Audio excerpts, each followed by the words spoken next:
This podcast is a member of the Place to Be Nation family. Visit us at placetobenation.com, the only place to be in your pop culture world.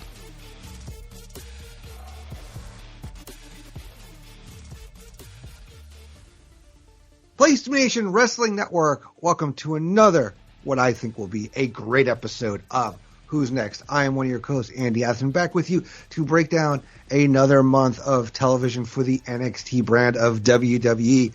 And I, as always, am not here alone. I have my partner in crime for this podcast, the one who carries the load here, so to speak. It makes me look good. Logan Crosland. Logan, how are you? I am doing great tonight, Andy. How you doing? I'm good. I'm very excited because we are on the precipice, on the cusp of this brand's WrestleMania, Stand and Deliver. So we're going to be talking about a lot of build. We're not going to go full into our Stand and Deliver picks. We're going to actually drop a bonus episode next week, right before Stand and Deliver, with our predictions and what we feel is going to happen, maybe coming out of that and WrestleMania weekend itself for the men and women of the NXT brand. So, but tonight we're going to break down these episodes because we had some really good stuff. We had one of their, I guess, branded, you want to say, shows where they do it's just an episode, but they kind of make it an extra special one by giving it a name and making it like an event, like what would have been like a PLE or a takeover. But yeah, what do you think of the last month so far on the brand, Logan? Yeah, I think it's been really strong. A lot of good build to what will be Stand and Deliver eventually. They did a really good build to Roadblock, which is the episode that you're talking about. They'll throw one in pretty much once a period between PLEs. Pretty much, they'll do like the PLE, and then like halfway between the two, they'll do like a special episode with some big matches. So they built pretty well to that as well.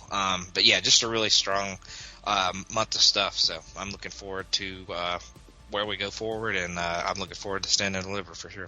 Yeah, it's a good way for them to keep the names, because a lot of these are old pay-per-view names, whether they're WWE, WCW. So it keeps that kind of in the Great American Bash they've done. Roadblock was a pay-per-view, I think, at one point. I'm sure there'll be other ones, but yeah, it's a good way to and that there's going to be like kind of like bigger matches that night, not really squashes or showcases. It's all going to be like feud based or title matches. So it kind of brings some excitement to those Tuesday night episodes that they do. Not saying that the other Tuesday night episodes aren't good, but there's a lot. It's a lot more like, feud ending or feud starting, or the build up. It's a build up to that, and then they kind of reset after that a little bit. So exactly. All right, so we're going to go back to the episode that aired on February 21st, and it opened up with Trick Williams making his entrance, cutting a promo on how he's going to prove that he can do more than just talk, and he'll back up every word he says. Ilja Dragunov comes out, and he's got his long robe. He orchestrates his imaginary band, but he's going to beat that big-headed bum into oblivion. He's glad, Trick says he's glad that pain makes Ilja feel alive, because he's going to be on cloud 9 after this ass whooping. So it leads us to Dragunov versus Trick. And we get Williams starting off with a cheap shot before the bell, but Dragunov takes him right down with a side headlock, rolling around for the advantage. Trick gets the ropes, but Ilja stays on him. Williams into the corner, grinding his forearm against Dragunov's face, but then he gets turned around into chops. Back to the headlock, shot off, shoulder back, pass aside, hip toss, right back into a headlock.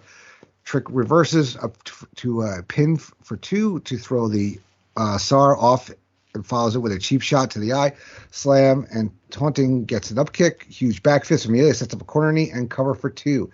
Kick to the back with some chops, whips into another knee. Dragunov pops up, only to get his leg kicked out from under him. Then we get Williams sending Ilja crashing to the floor, clutching his neck. Then we get JD McDonough walking up the ramp.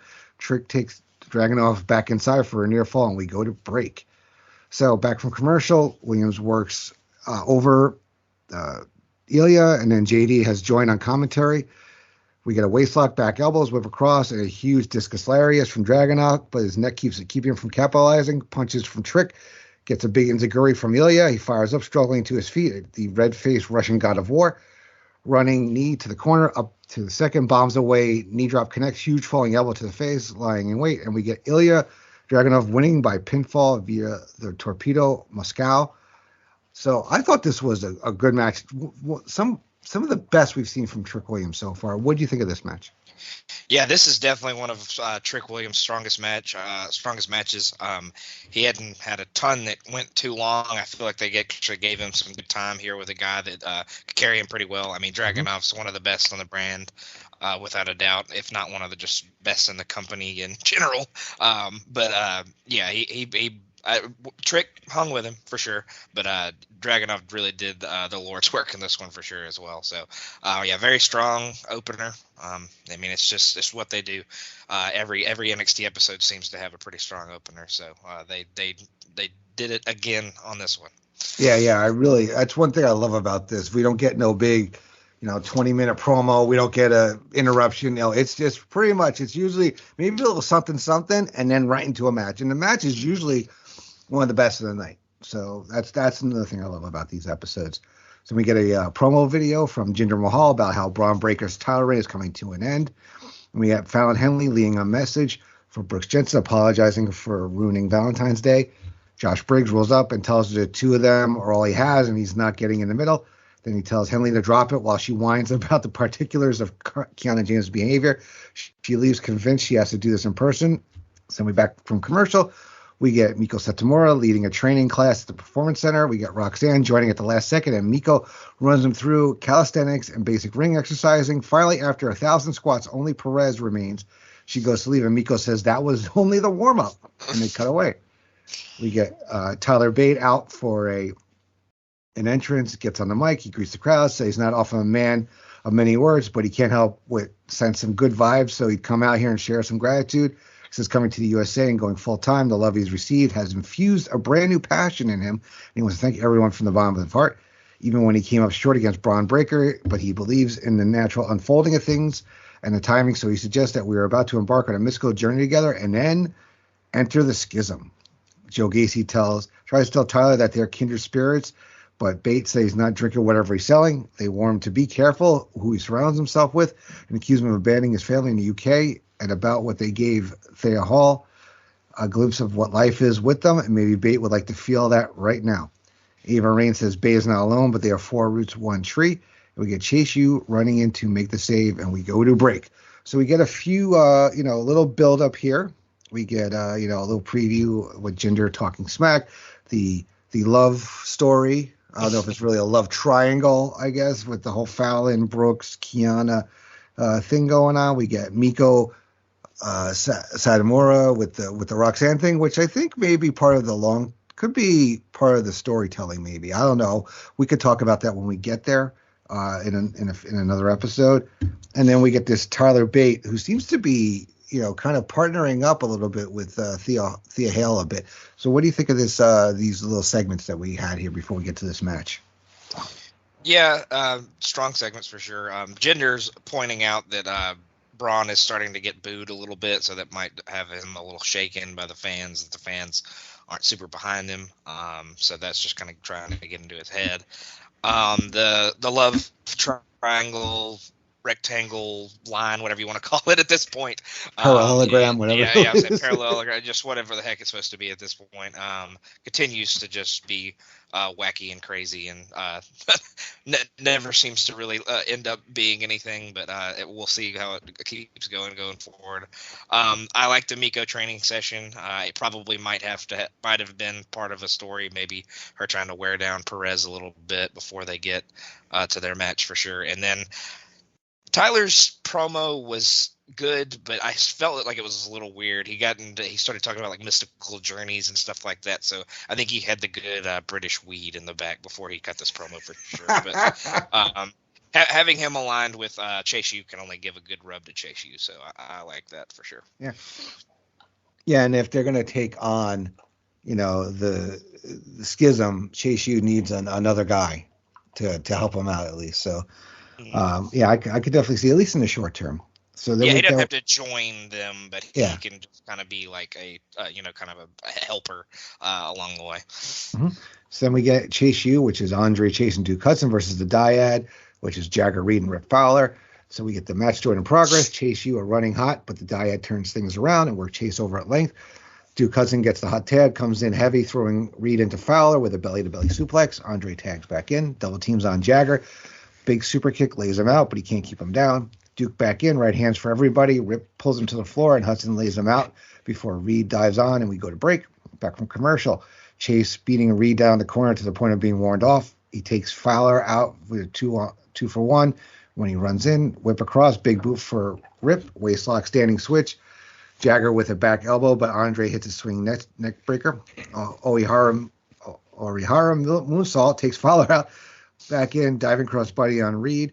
Rip it up, breaks up, trading punches in the middle of the ring to their feet, and we get the Chase U boots. Tag to Hudson. Chase goes to the floor to save Thea Hall from Ava Rain. Slingshot German suplex from Duke, but the Dyad are able to take advantage of the chaos and hit a throat thrust.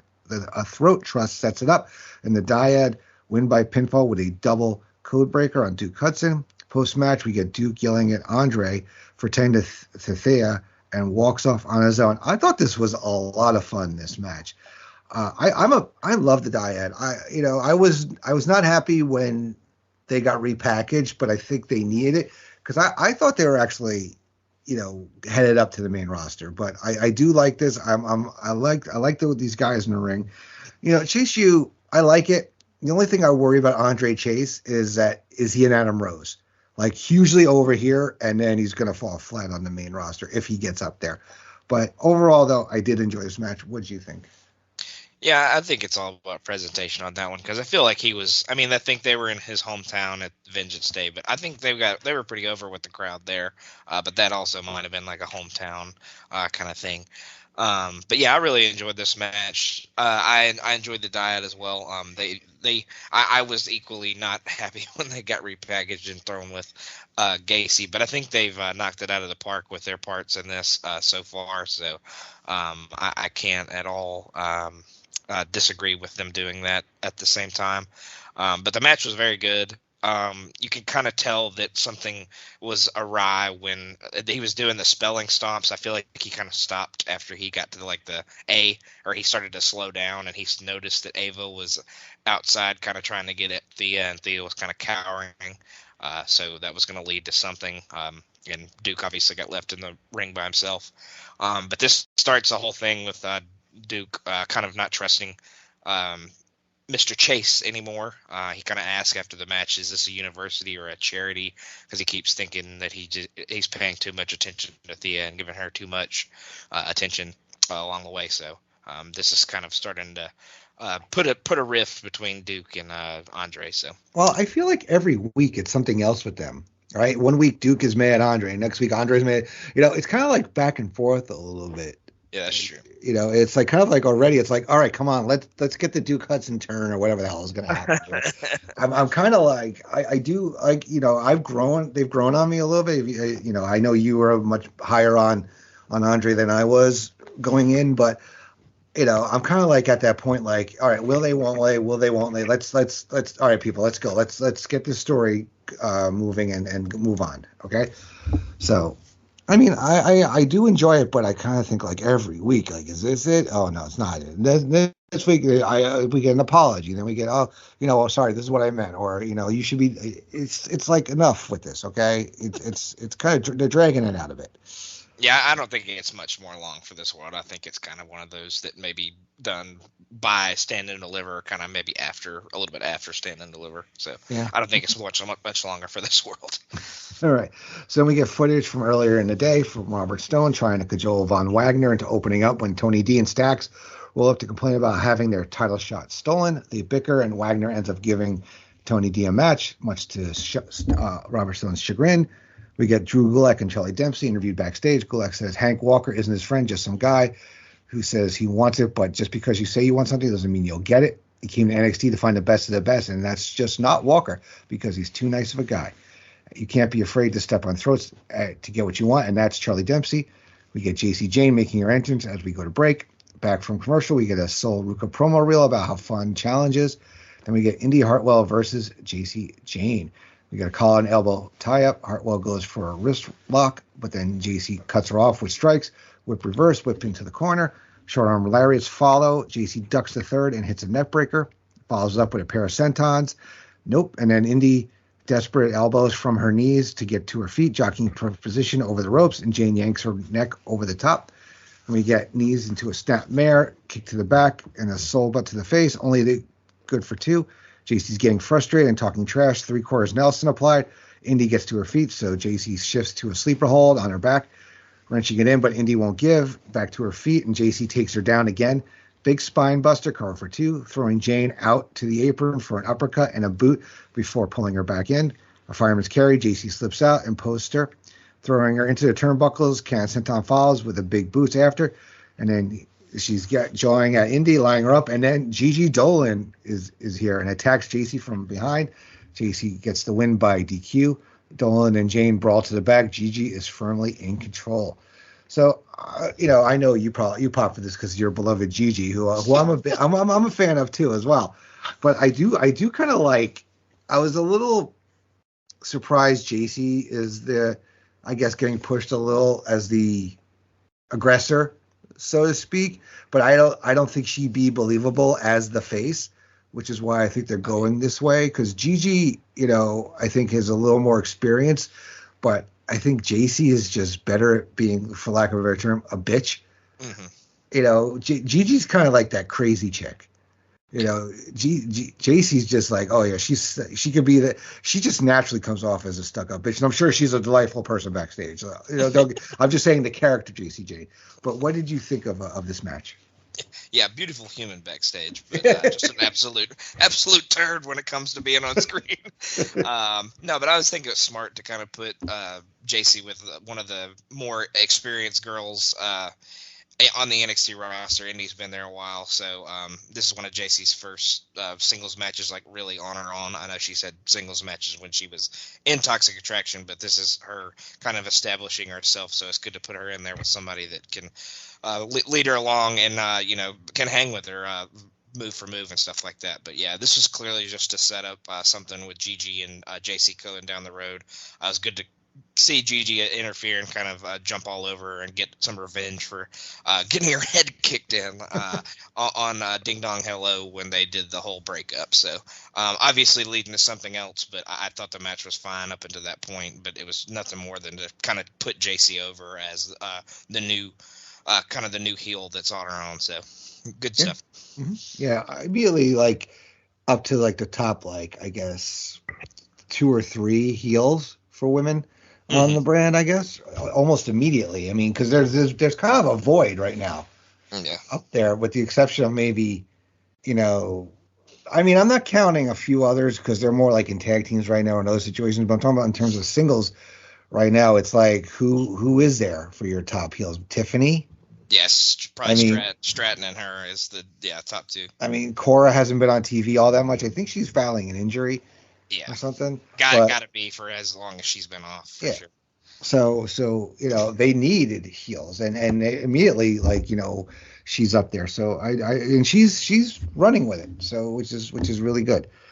So then we go back to the Miko and Roxanne training footage where we see them working on lockup, striking, and mat grappling. Satomura working hard until she can budge her with a shoulder block. She tells Roxanne, good wrestling comes from the heart, not the bicep, and she'll see her in 2 weeks. We get Gallus shown walking backstage. We go to break. Back from the break, Zoe Stark is interviewed. I think she'll do a better job against Miko than Roxanne Perez. A bit of commentary later points out she's questioning the validity of Miko getting a shot and setting up a match on her own against Miko next week.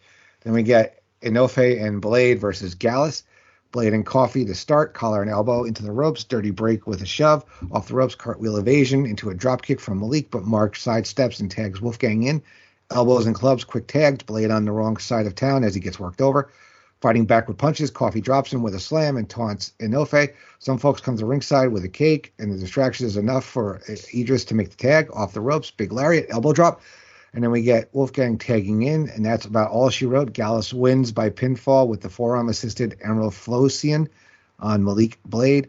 The Bakers bring in the cake and tell Gallus to celebrate the 2-year anniversary of them losing the titles to Pretty Deadly, and Gallus beat the 2 guys down. Pretty Deadly then slides into the ring with chairs and beat up the champs. They rearrange the stairs and pick Wolfgang up, spinebuster into the steps.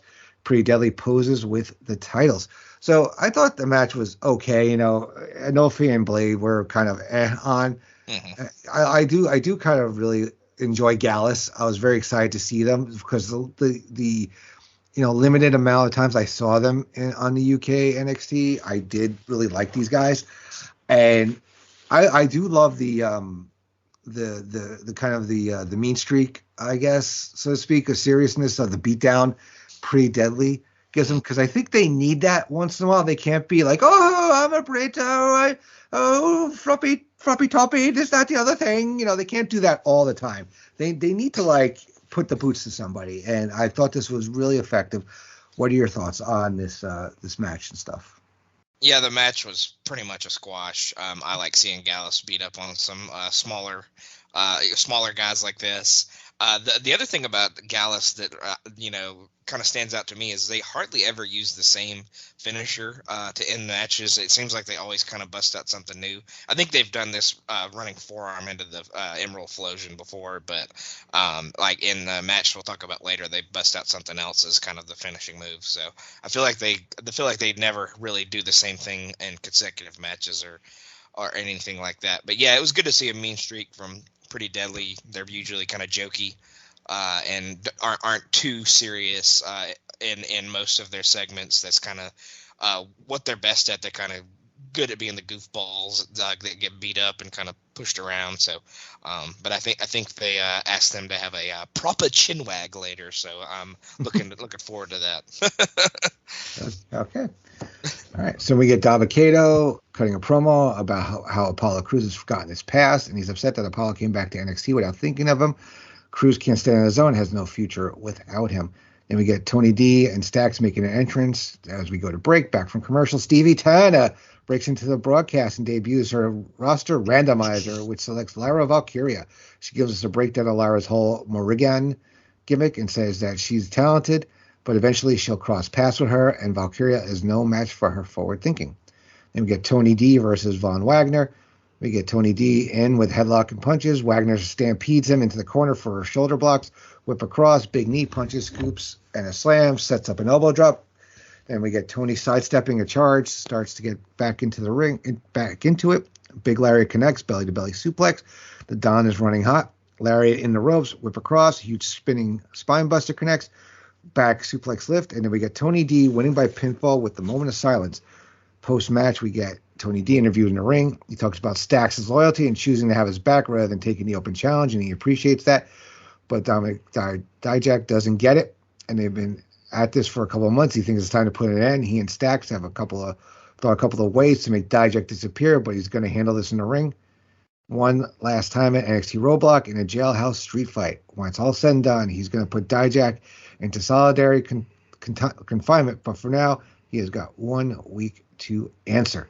So, I mean, this match was fine. I mean, Wagner's kind of spinning his wheels right now, being fodder. I do really love Tony D. He had the character work. His in-ring is getting better, and adding Stax now to this and kind of elevating his character a little bit in the way Tony has really been treating him, like almost like an equal, pretty much now that once he got made, so to speak, as the underboss. I really see some good stuff in the future for these guys. What are your thoughts? Yeah, I've been really impressed with Stax and Tony D the last month or two that we've been doing this. I definitely think there'll be some heavy stock ups when we get to that point in the end of the show. I've been real into their whole thing.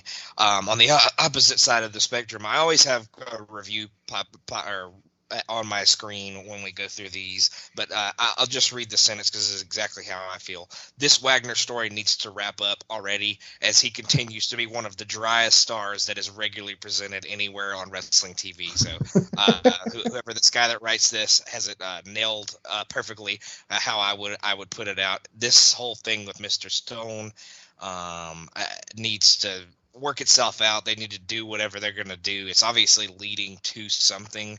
I don't know what it will be, but I want that to happen already, because if he can't get whatever that is over, this might be somebody that you need to cut bait with. I know he's second generation, So he'll probably have a little bit more rope than a lot of people will. But yeah, he needs to start proving me something, or I'm going to kind of give up on him. Yeah, I agree. I think, I think he's somebody that they may string along for a while. I mean, look at Omos, look at Dabba-Kato. I mean, Shanky hasn't been on TV for a while, but he's got size. I mean, I know Vince is not, quote, air quotes there, but he's somebody that maybe they think that they could bring him. If they do bring him up, they bring him up like I mentioned, like in a bodyguard role, and maybe he can learn and work house shows and things like that until he's really, really ready to get in there, because he's a big body, so to speak. Mm-hmm. But we'll see. I mean, he's shown flashes, but yeah, his it's kind of like whenever I see him, I'm like, oh, this guy again. He's not bad in ring. He's just there's nothing that stands out about him at all. He's not a good talker. He's okay in the ring, kind of like I said. But yeah, he needs to be like a strong, silent, like killer bodyguard, or like a big for some other smaller guy. He needs to be somebody's like heavy. Yeah, I think so. Exactly. So we get Nikhil Lyons interviewed backstage on crutches. She said her surgery was successful. Doctor said it'll be 11 to 12 months that she's out, but she wants to be back in less than a year. She doesn't know who attacked her because she was attacked from behind. Tiffany Stratton rolls up, tells Nikita that nobody cares, and she rejects the notion that she would have attacked her because she's not important enough. And besides, if she had attacked her, she'd be out forever. Tatum Paxley is in the dojo when Ivy and Alba rolls up. Paxley wishes her luck, but doesn't leave with her. Ivy asks what's up. Tatum agrees that they're a team, and reluctantly leaves with her, and we go to break. Back from commercial, Carmelo Hayes tells Trick Williams he's proud of him. He's got to stick around and watch the main event. Tyler Bate walks up and also tells Trick that he's proud of him. He wants him to remember that good timber doesn't grow with ease. The stronger the storm, the stronger the trees. Williams says that that's good Dr. Seuss stuff. And Carmelo tells Tyler that he's a strong-minded dude and doesn't compliment people often, but he's glad Bate has nothing to do with the NXT Championship scene because that's all him. We go into Alba Fyre versus Ivy Nile. We get Ivy keeping her distance, collar and elbow. Fyre shoves her down. Fireman's carry. Alba slips out. Big overhand chop, and Ivy throws her into the turnbuckles and lights her up with punches. Cover for one. Whip blocked. Alba shoves her hard into the ropes and puts boots to her, drawing her up. Gourd Buster connects. Penalty kick. Then we get Ivy shoving her into the corner. Right hand's cut off with a knee. Whip across. Keeps Nile in the game. Corner kick. Scoop, and Alba floats out. KLR bomb. Reverse into a near fall. We get a compassionate release. Isla Dawn with the distraction. Alba breaks by ramming Ivy into the ropes and Paxley. Super kick connects, and we get Alba Fyre winning by pinfall with the KLR bomb. I enjoyed this for what it was. I think it's moving forward the storyline, and I did also like the backstage stuff with Tyler Bate and Trick and Mello, which will set something up later on. I kind of like how Mello is with signs of respect. He game recognizes game. I think that's what they're going with him, and I kind of enjoy that he's not like a punk. You know what I mean? Mm-hmm. So, what are your thoughts on this the backstage and then into this Ivy and Alba match? Yeah, they're not going full face with him, but they're making him kind of respect the guys that have been there longer than him, the guys that have been on top in other parts of the company. Obviously, Bate's been 2-time UK champion, so he's a big deal. He was a big deal over there, and he's also coming over here, and he'll be a big deal immediately. So it's good to see that he's kind of, like you just said, game recognizing game. And yeah, the Alba Ivy match was good. It was only like 3 minutes, so it was really quick, but they did a lot in that 3 minutes, and they were it's really back and forth considering that it was that short. If it's usually that short, it's usually pretty one-sided, but it was really back and forth for what little time they were given. So I thought they did pretty good with that short time for sure. Yeah, and moving forward the story that's going on with the women. So that's kind of what the purpose was, I think, of it. So we get Bron Breakker hype reel, sends us to break. Then we come back. We get Fallon Henley arriving at Kiana James's office to chat. She says that she knows she ruined Valentine's and she was wrong about Kiana and all of this, but all she could have just told her was that Zach was her brother. Kiana wanted her just to trust her, and Fallon says she wants to trust her and be able to defend her titles and apologizes. Then we get Kiana accusing her of being jealous, but she says she'll believe her as long as she believes she has Brooks' best intention at heart, and they shake on it. And we get Wes Lee interviewed backstage. He gives Von Wagner credit for bringing it. It says he can't look to the horizon too much because he'll forget what's ahead of him. He knows everybody loves the open challenge, so next week he's going to do it again. Asks why. He continues to put himself at a disadvantage. He says that's just who he is. Then we get into our main event for the night. We got Bron Breakker defending against Jinder Mahal. We got Mahal knocking down Breakker out of the gates and crows about having been WWE champion. Waistlock, standing switch, back elbow, off the rope, shoulder block, sends the champion reeling. Whip across, leapfrog, shoulder block. Braun catches him in a snap scoop power slam, but into Cher pull their man out of the ring. Then we get Braun off the ropes, big man tope con hero, back inside, off the ropes, stereo lariats, and both men are down and out into Cher on the apron, but the Creed brothers run down and neutralize them, and they brawl as they go to break. Back from commercial, struggling in the middle of the ring. Braun floats over and hits an overhead belly-to-belly suplex on Mahal for 2. Jinder hooks him overhead, but Braun suplexes him for some breathing room. Trading punches, Braun with a series of rolling German suplexes, whips across, huge spinning spine buster. Then we get a picture-perfect knees, get Mahal and a near fall. Braun gets an avalanche Frankensteiner, crash landing, and Jinder kicks out. We get the Colossus roll through, Breakker catches him, and Braun wins by pinfall with the spear, retain the NXT Championship. And then we get Grayson Waller taking over the Titantron from the production truck and says, hey, Heartbreak Man Shawn Michaels might have banned him from the show, but he took out a page out of the DX playbook, and he's Mr. Stand Deliver, and he promises a very special edition of the Grayson Waller effect in 2 weeks with HBM as his guest, and that closes the show. So I enjoyed this main event. You know, Jinder, I always thought was a pretty decent worker, and Braun, you know, showed his explosiveness here. And Jinder went down to do what he had to do. He put over the champion to move some stuff forward, and then your guy, Grayson Waller, closes the show.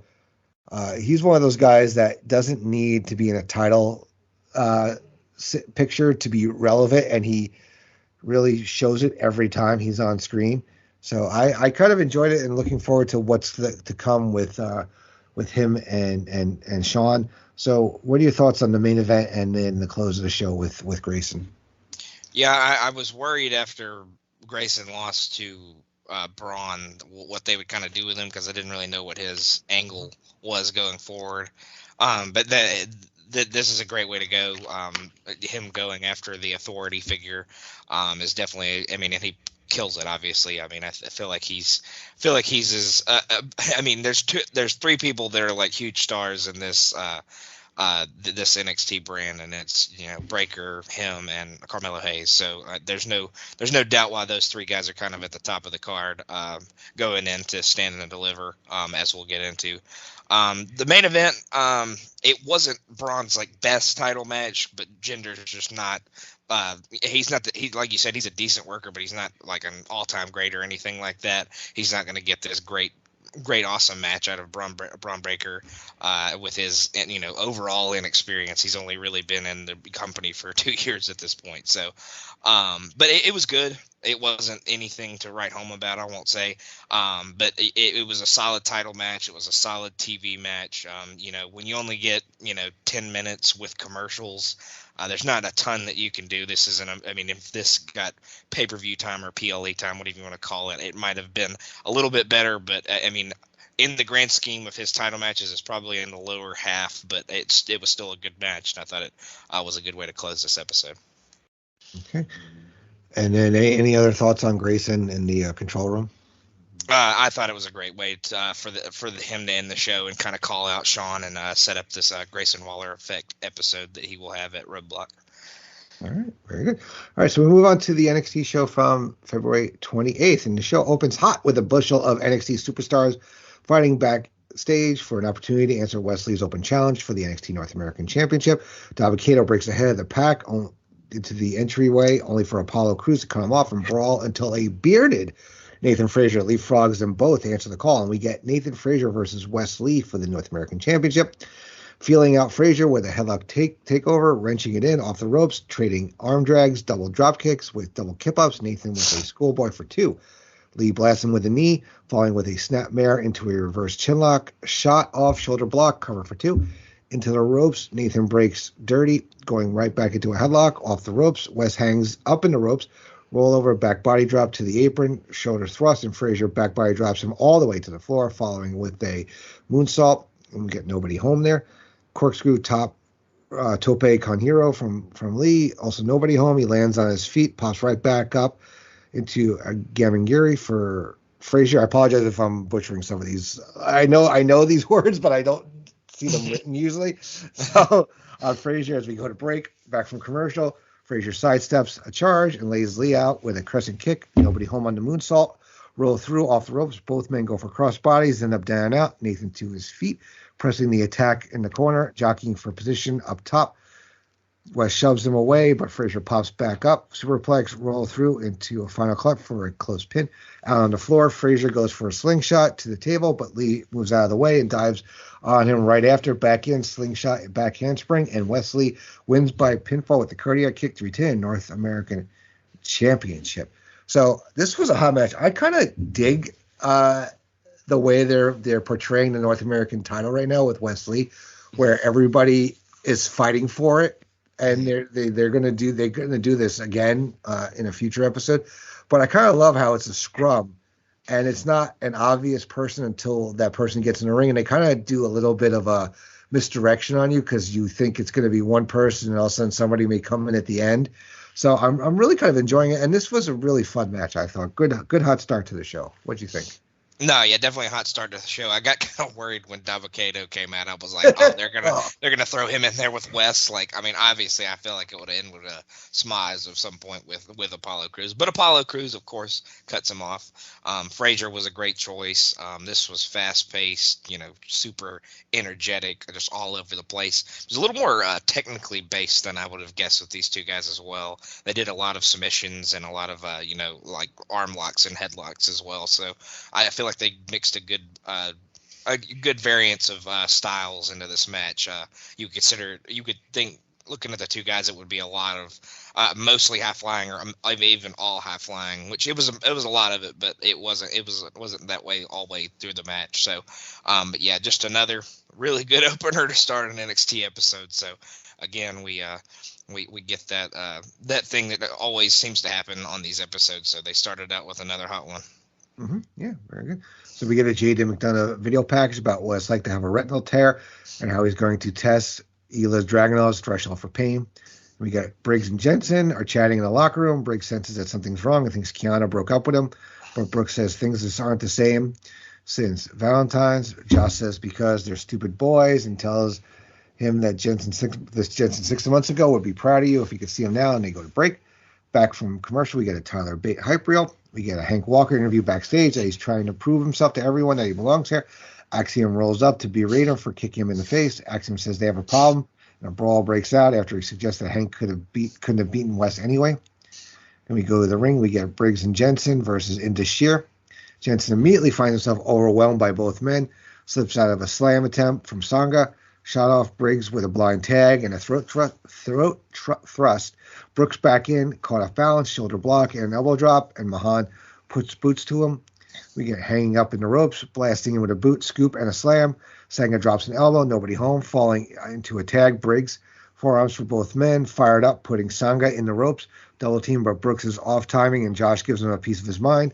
Sanga with a choke slam, tag to Veer, calling for it. Indus Sher win by pinfall with a show tag from Veer Mahan on Brooks Jensen. Post-match, Jinder Mahal gets on the mic to cut a promo on the Creed brothers for denying the NXT Universe an Indian champion last week. Says they haven't been able to overcome them and challenges them to a trios match next week. So I thought this match was okay. I do like Indus Sher. I think Josh Briggs is a great hot tag. Also, I think he's a House of Fire, and I'm digging on what we're getting from JD and Dragunov right now, because those two guys are going to beat the crap out of each other, and I am so here for it. Hank Walker, whatever, he's here. He's kind of like the poor man's big body Javi right now to me. At some point, like when I see him on screen, I'm like, this is dumb. Like I'm not in on this. Let me look at my phone for a minute, maybe while this is going on. But what are your thoughts on some of the storyline stuff plus the tag match? Dang, when you're calling somebody great value, big body Javi. That's pretty bad. That's pretty bad. That is pretty bad. But yeah, I like all the stuff with JD and Dragunov, all the pain and inflicting pain on the other, don't want it to damage every part of the other one's body and stuff like that. I like that whole thing that they're going for. Yeah, Hank is whatever at this point. It seemed like they were maybe going to try to do something with him and Gulak, but obviously he was just a pawn to get to Gulak and Dempsey being a team. I thought Axiom showing fire up against Hank was kind of a weird way to go. I mean, obviously they had the interaction where they were both trying to get to the ring for the open challenge, and he accidentally kicked him. So there is some story there, I guess, so that works. And the tag match was pretty much all story. It was just, kind of showing that Brooks' head wasn't in it. He's kind of worried where he is with Kiana, so his head wasn't in it. He was kind of a step slow on everything. He's just in a different place mentally. I thought that clothesline, I think they call it the $1 million arm that Veer hit to win the match. I thought that clothesline was awesome. He nailed him with it. Mm-hmm. I thought that was really great. And yeah, the match that they're going to have the next week, I was super excited to see that one with the Creeds and whoever their partner is going to be, especially when they find their partner. It got even more exciting. So, but yeah, good stuff. Yeah, I was all pretty excited too. So then we get Gigi walking backstage, sending us to break. Back from commercial, we get footage of the aftermath of Wendy Chu getting attacked in the parking lot just now. Then we get Gigi making her entrance. Parking lot. What? Yeah. Avoid the NXT parking lot at all costs. Mm-hmm. We get Gigi making her entrance, gets on the mic, demands that the music get cut, and that's the last time you hear that awful song. She recaps basically what happened 3 weeks ago with JC and goes through their history, basically telling her that JC knows the last person Gigi beat her down like that was her own mother. Kind of gives how she talks about how she ran away from home and it's been her and her brother taking care of her. Kind of really, gets kind of emotional here, and the crowd really gets behind her, kind of building up that baby face also to her. I don't know if it's legit or storyline, but I do follow Gigi on Instagram, and she does a lot of stuff with her brother, so I'm thinking there's at least a kernel of truth there. Mm-hmm. And then, she tells JC to bring everything that she has at Roadblock because it won't be enough, and she'll hammer the final nail in the coffin of Toxic Attraction. Then we get Chase U chatting, and Duke Hudson stops mid-story to go check on Thea Hale, I always pronounce that wrong. He asks her how she's doing, apologizes for his behavior last week, saying it was rude and immature, and he thinks that she's very strong and can stand on her own. She says she's sure Andre Trace will accept his apology about the university, but he says that he stands by what he said. Chase then takes the podium, gets interrupted by a projector video by the Schism, running down Chase U and promising to leave the university in flames. Andre gets fired up about it, tells Schism he's going to show his students the principles he stands for when he shows Joe Gacy and Andre Chase University-size ass-whipping. So what do you think of this promo from your beloved Gigi and then into the Chase U stuff? I believe Chase said he's going to kick those fucking weirdos' asses. That's what he had there. No, but the Gigi promo was great. I feel like there was real emotion there. There has to be at least, like you said, a kernel of truth to what she was saying, if not the complete truth. But yeah, she really got inspired and real impassioned to what she was saying. So I think she knocked it out of the park. I don't know how strong of a promo she's been in the past, but yeah, this one was definitely one to remember without a doubt. And yeah, just the continuance of the Schism Chase U rivalry and just the problems that they're having with each other is shown here. And even Duke apologizes to Thea, but he also continues to say that what he said to Chase last week was what he meant it, and that's what that's how he feels. So continuing to kind of show that little rift in between them two. So all right, so we get Miko Satomura making her entrance as we go to break. Then we get back from commercial. We got Dijak cutting a promo responding to Tony D's challenge. It says Tony cost him the North American Championship not once but twice, so now he's public enemy number one, and next week at Roadblock he's going to lock him down for good. We go into a Miko Satomura versus Zoe Stark match. We get Roxanne out on commentary. We get Stark with a headlock takeover. Satomura reverses with a head scissors, headlock of her own. Drop toe hold, lateral press. Zoe breaks away. Test of strength, struggling. Miko bridges her back, but Stark forces her way back upright. Arm wringer, Satomura with another headlock. Zoe gets her in the corner, but Miko takes her to the floor and blasts her, and we go to break. Back for commercial. We get cravat knees from Stark into the corner. Back body drop to the apron, but she clobbers Satomura with a roundhouse kick. Follows it up with a springboard, only get cut off midair with a kick to the injured knee. Miko off the top rope with a frog splash, and we get a chest kicks follow. Stark gets her cut off against the rope. Slingshot, only a near fall. Up top, Satomura cuts her off. Pele kick back suplex slam. Zoe off the top, 450 splash, nobody home. Side kick from Satomura sets up the Death Valley driver.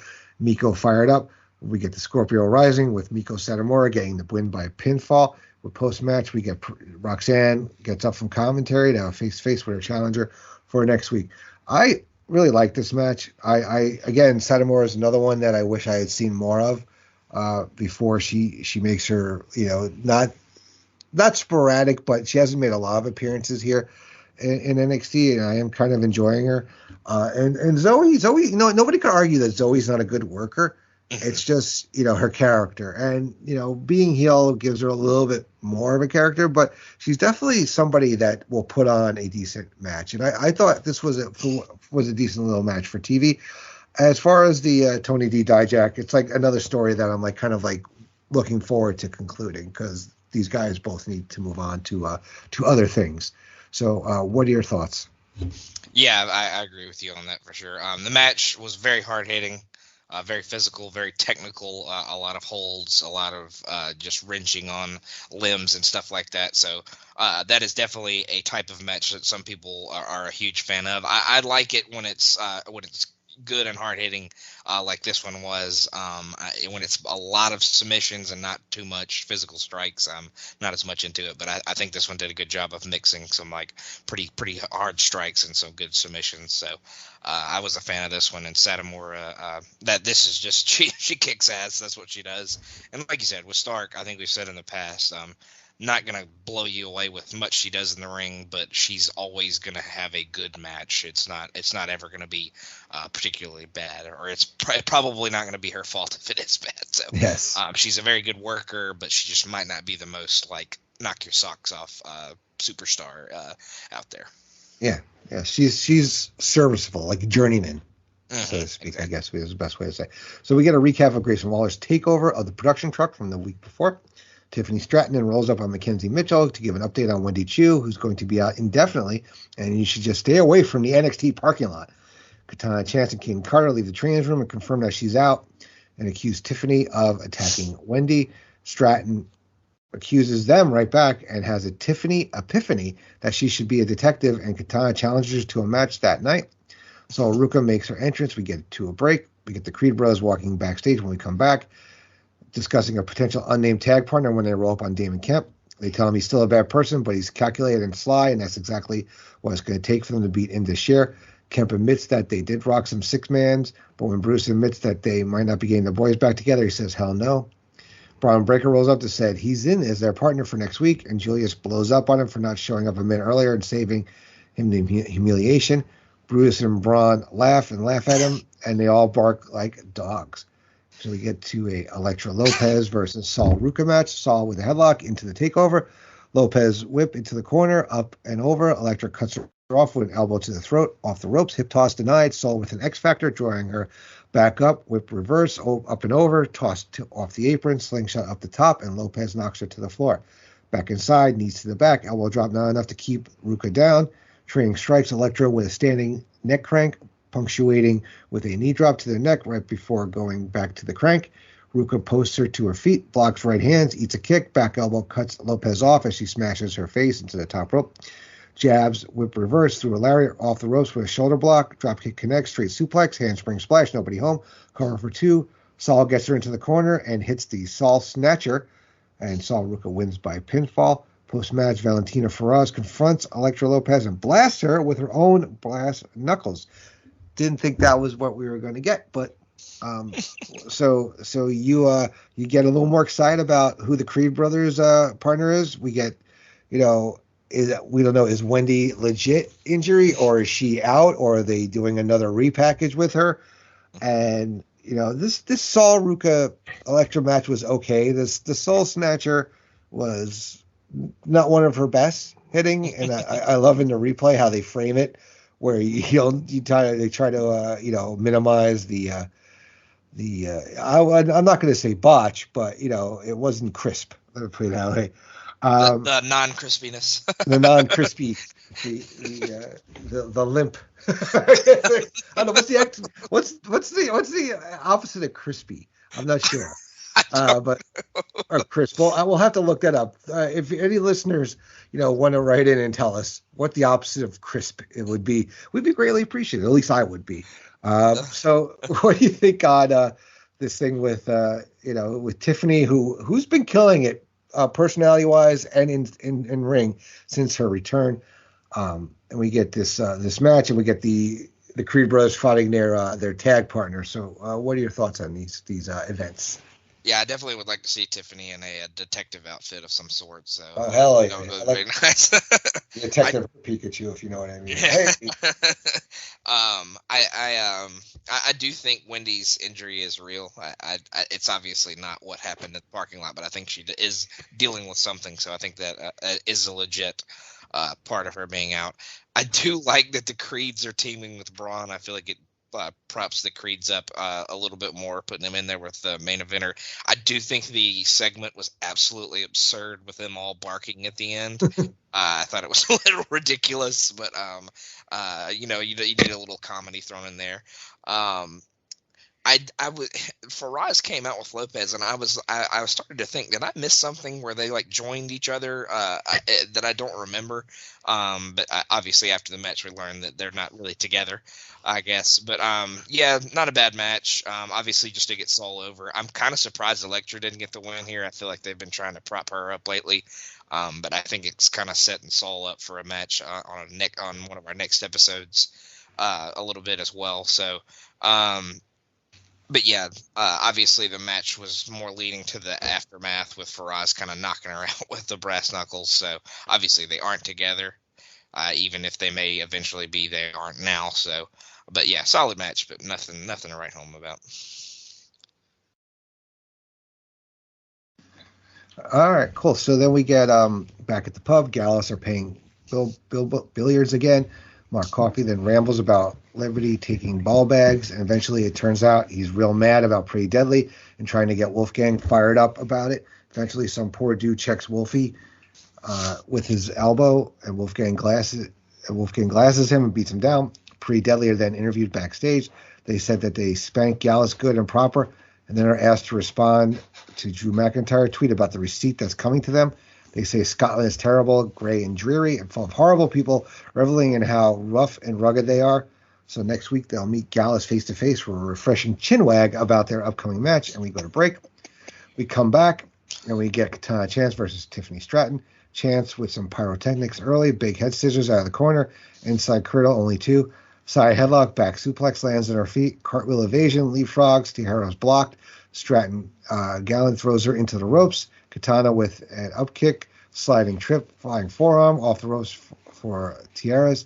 Then we get a knee in the ropes, double stomp, hung in the ropes, corkscrew splash for 2. Chance headed up as Alba Fyre and Isla Dawn come down to ringside. Stratton catches her with a crossbody, Finley roll, double jump. Tiffany Stratton wins by pinfall with the double jump moonsault. Post-match, Tiffany gets on the mic and calls Roxanne Perez and Miko Satomura out, saying she doesn't care who wins next week because the NXT Women's Championship belongs to her. I tell you, I loved Tiffany Stratton, her setup, with the roll into the double jump moonsault. I think she's hit it perfect each time she's done it since we've been back. The whole Gallus Pretty Deadly thing, it's fun. It's passing the time here. I'm okay with it. So what are your thoughts here? Yeah, I mean that they have proven history with each other, that they can have really good matches, and that they can have a pretty good rivalry. They did it in UK, which not a ton of people saw, obviously, but I did, and I really enjoyed all of their matches that they had with each other. They have obvious chemistry with each other, as we'll see in a match, the match that they have on an episode coming up. But yeah, Stratton continues to knock it out of the park. Her and Katana are a good matchup. Tiffany's much bigger than she is, height wise, obviously. So she could play the kind of domineering heel in this one. But yeah, she continues to nail that the best moonsault ever that Christopher Daniels used to call it. But she does it a little bit better than even he did. So. Yeah, just really awesome to see her kind of ascend.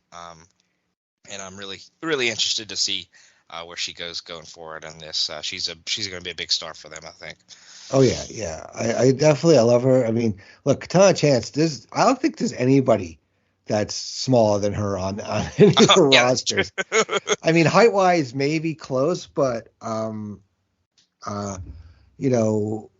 but size wise, yeah, she's definitely the tiniest woman on the entire WWE. So. But I think she's okay. I mean, again, her and Kaden, I don't have high hopes for on the main roster. Mm-hmm. I just feel like I don't know if they're going to translate, and they maybe just, I don't want to see them get Hit Road, so to speak, right now, because Hit Road came up with such fanfare, they lost their leader, now they're kind of like glorified jobbers, and I just, I'm feeling that might be in their future, some people to have on the roster, kind of like what they've done with Umberto and Angel, I guess, so to speak. They're good workers, but they're really around to be on house shows and be on TV once in a while to take a loss for the most part. But yeah, it'll depend on how seriously they take the women's tag titles in the future, because it's just not a main focus on TV. I think that's a place where they could ascend and be a big part of, but they're definitely not going to be single stars on their own, I don't think. I think that ship has passed for both of those girls. I think if they're not a tag team, it's just they're going to just be that person that you're kind of talking about, the house show warriors, and maybe every now and then on TV. Yeah, part of like multi-women's match or a battle royal, rumble, who knows. Yeah. But all right, so then we get Josh Briggs walking up to Brooks Jensen, says he and Fallon are all he has, and whatever's going on with him and Kiana, Fallon can't let it get in the way of their work. Briggs says that Henley already apologized, and that's the hard part, so all Brooks has to do is get his girl back, and that'll take time. Jensen admits he's overthinking. He just wishes he could have a do-over. Josh says that you don't get a lot of do-overs in life, but he'll be willing to talk to Kiana for him. Brooks is appreciative and tells him he'll do anything to make it up to him, and they hug it out. Axiom makes his entrance as we go to break. We get Axiom versus Hank Walker. Axiom right on him with by scissors sleeper hold back into the corner to break, but Axiom jumps right back on him, shifting to a cross armbar. Hank deadlifts him up. Axiom slaps him across the face, scooping him up, and a block, a sunset flip, duck a lariat, waistlock, O'Connor roll denied, and Walker blasts him with a big boot. Duck a lariat. Axiom throws a drop kick. Garangiri headed up to the top, diving crossbody, only for two. Hank with a stinger splash and a big lariat inside Criddle cuts him off for two. Drop kick from Axiom, setting up for the golden ratio kick, and Axiom wins by pinfall. Post match, Axiom congratulates Hank on his fighting and offers him respect. So, the ongoing Briggs, Jensen, Kiana, Henley saga is going on, and it's just like, all right, another one of those. I think we're a lot of these storylines are getting long in the tooth, and we're kind of I think we're getting a little, overtired on some of these, and we kind of need them to come to their conclusions and move on, which I think is because, obviously with Stand and Deliver right around the corner, we're going to get that. But I think we just have to be patient, I guess. And then we get this Hank Walker Axiom match, which is fine. I thought it was okay. I mean, any thoughts on these? Yeah, I mean, I think it was obviously just a way to showcase Axiom and what he can do in the ring against a bigger guy that he might face off with in the future.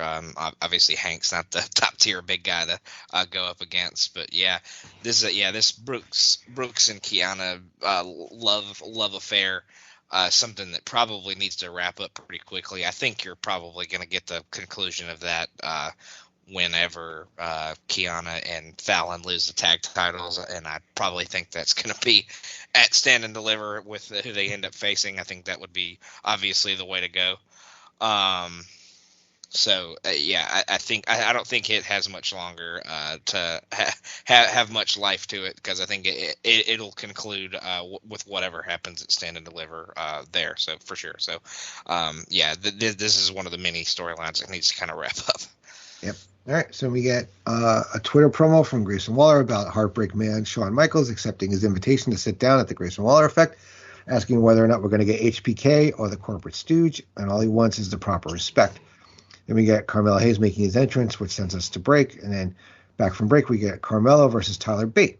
Collar and elbow, Bate forced to back off, test of strength, arm drag, kip up, stalemate. We get a wrist lock. Tyler blocking attempts to reverse, but Hayes gets it reversed to a hammerlock. Carmelo runs him around the ring and slings him out of it, back inside, trading pins, a schoolboy from the big strong boy, and almost does it. Underhooks blocked, code breaker denied, test of strength, ducking and dodging. Bate tries to fake Hayes out. Big headbutt, whip across, back body drop to the floor. Tyler with the tope, as we go to break. Back from commercial, Hayes has a top wrist lock and is working Bate's arm. Tyler gets away, diving uppercut. Trick Williams gets involved, but eats bop and bang. Overhead exploder on Hayes. Standing shooting star press, but not enough. Pump kick dodge. Tyler with the fireman's carry. Airplane spin, but Mello counters into a pin. Pump kick connects, but Bate gets the airplane spin in full effect now. Bop and bang, rebound lariat. So close, but none. Uppercut for the chop in the middle of the ring. Hayes with a wicked knee and a suplex into an ace crusher. Up top, Tyler cuts him off for an exploder superplex. Bate climbs back up top. Trick runs interference, corkscrew senton. Atomico, Hayes with a kick off the top. Then we get Carmelo Hayes winning by pinfall with nothing but net. Post-match, Carmelo calls out Bron Breakker right down the barrel of the camera. So this match was great. I really enjoyed it, even with the bullshit Trick interference.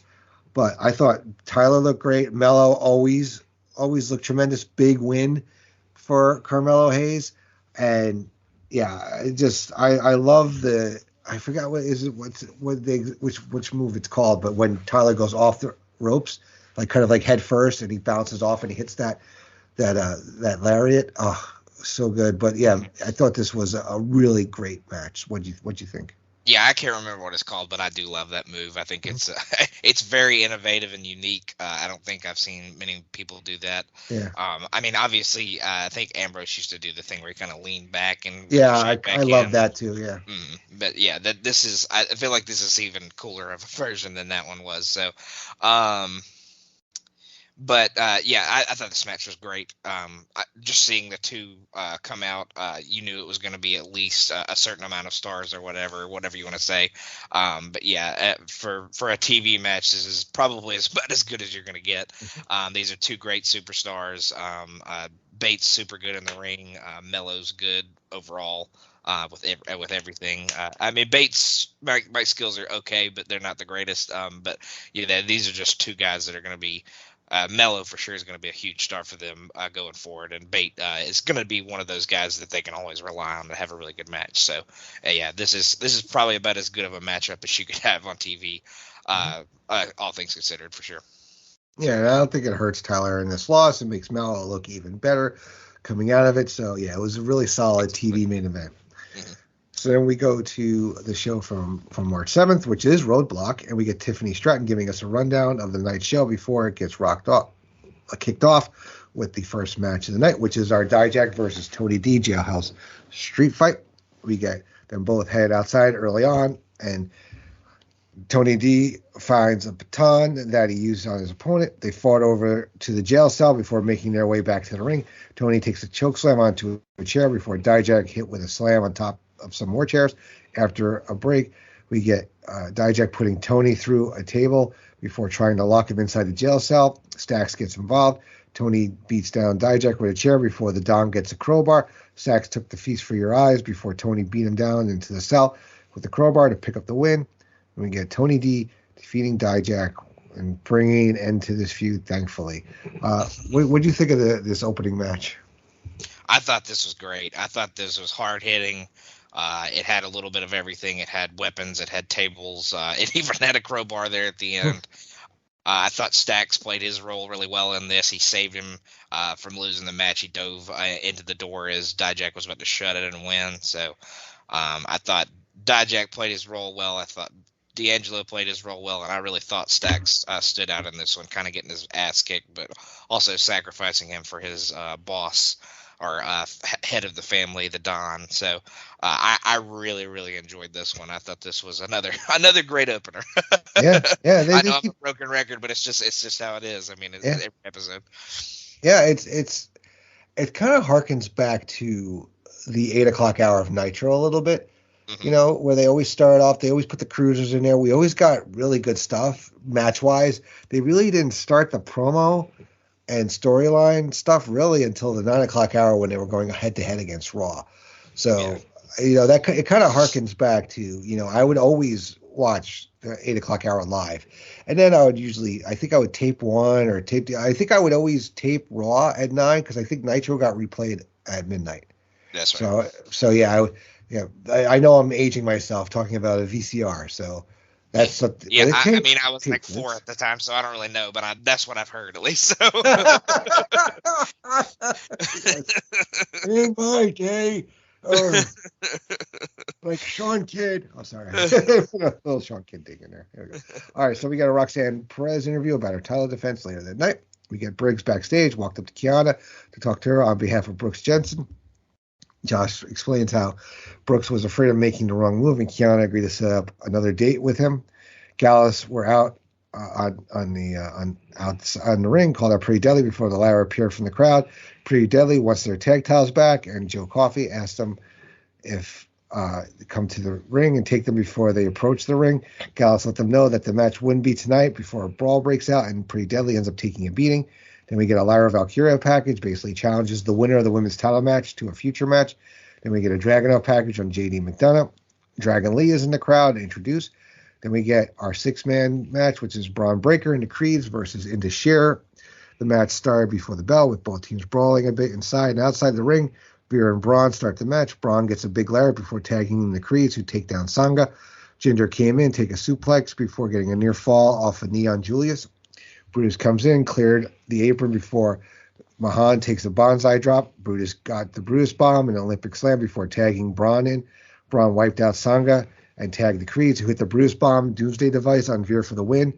Result, Bron Breakker and the Creed brothers defeat Indus Sher. So, I mean, again, more of the storyline stuff. We get the whole, Briggs Jensen, Kiana Fallon stuff. We get Gallus and Pretty Deadly moving forward a little bit. We get a good package for Lyra Valkyria moving forward, the Dragunov and JD thing. We get Dragon Lee, his first appearance on NXT television. And then we get a really good hard-hitting 6-man with this Doomsday Brutus bomb, which looked like it was a ton of fun. So what are your thoughts here? Yeah, I'll just start from the top. Roxanne seems nervous going into her match with Miko. Miko's such a living legend, so it's good to kind of show that respect, that she's taking her seriously and knows how big of a test that it's going to be for her. More Briggs and Jensen stuff. Kiana's obviously trying to hide something. She takes the card from the flowers right as Briggs is about to take it. He obviously assumes that they're from Brooks. So that's interesting, and that'll play a part in our next episode.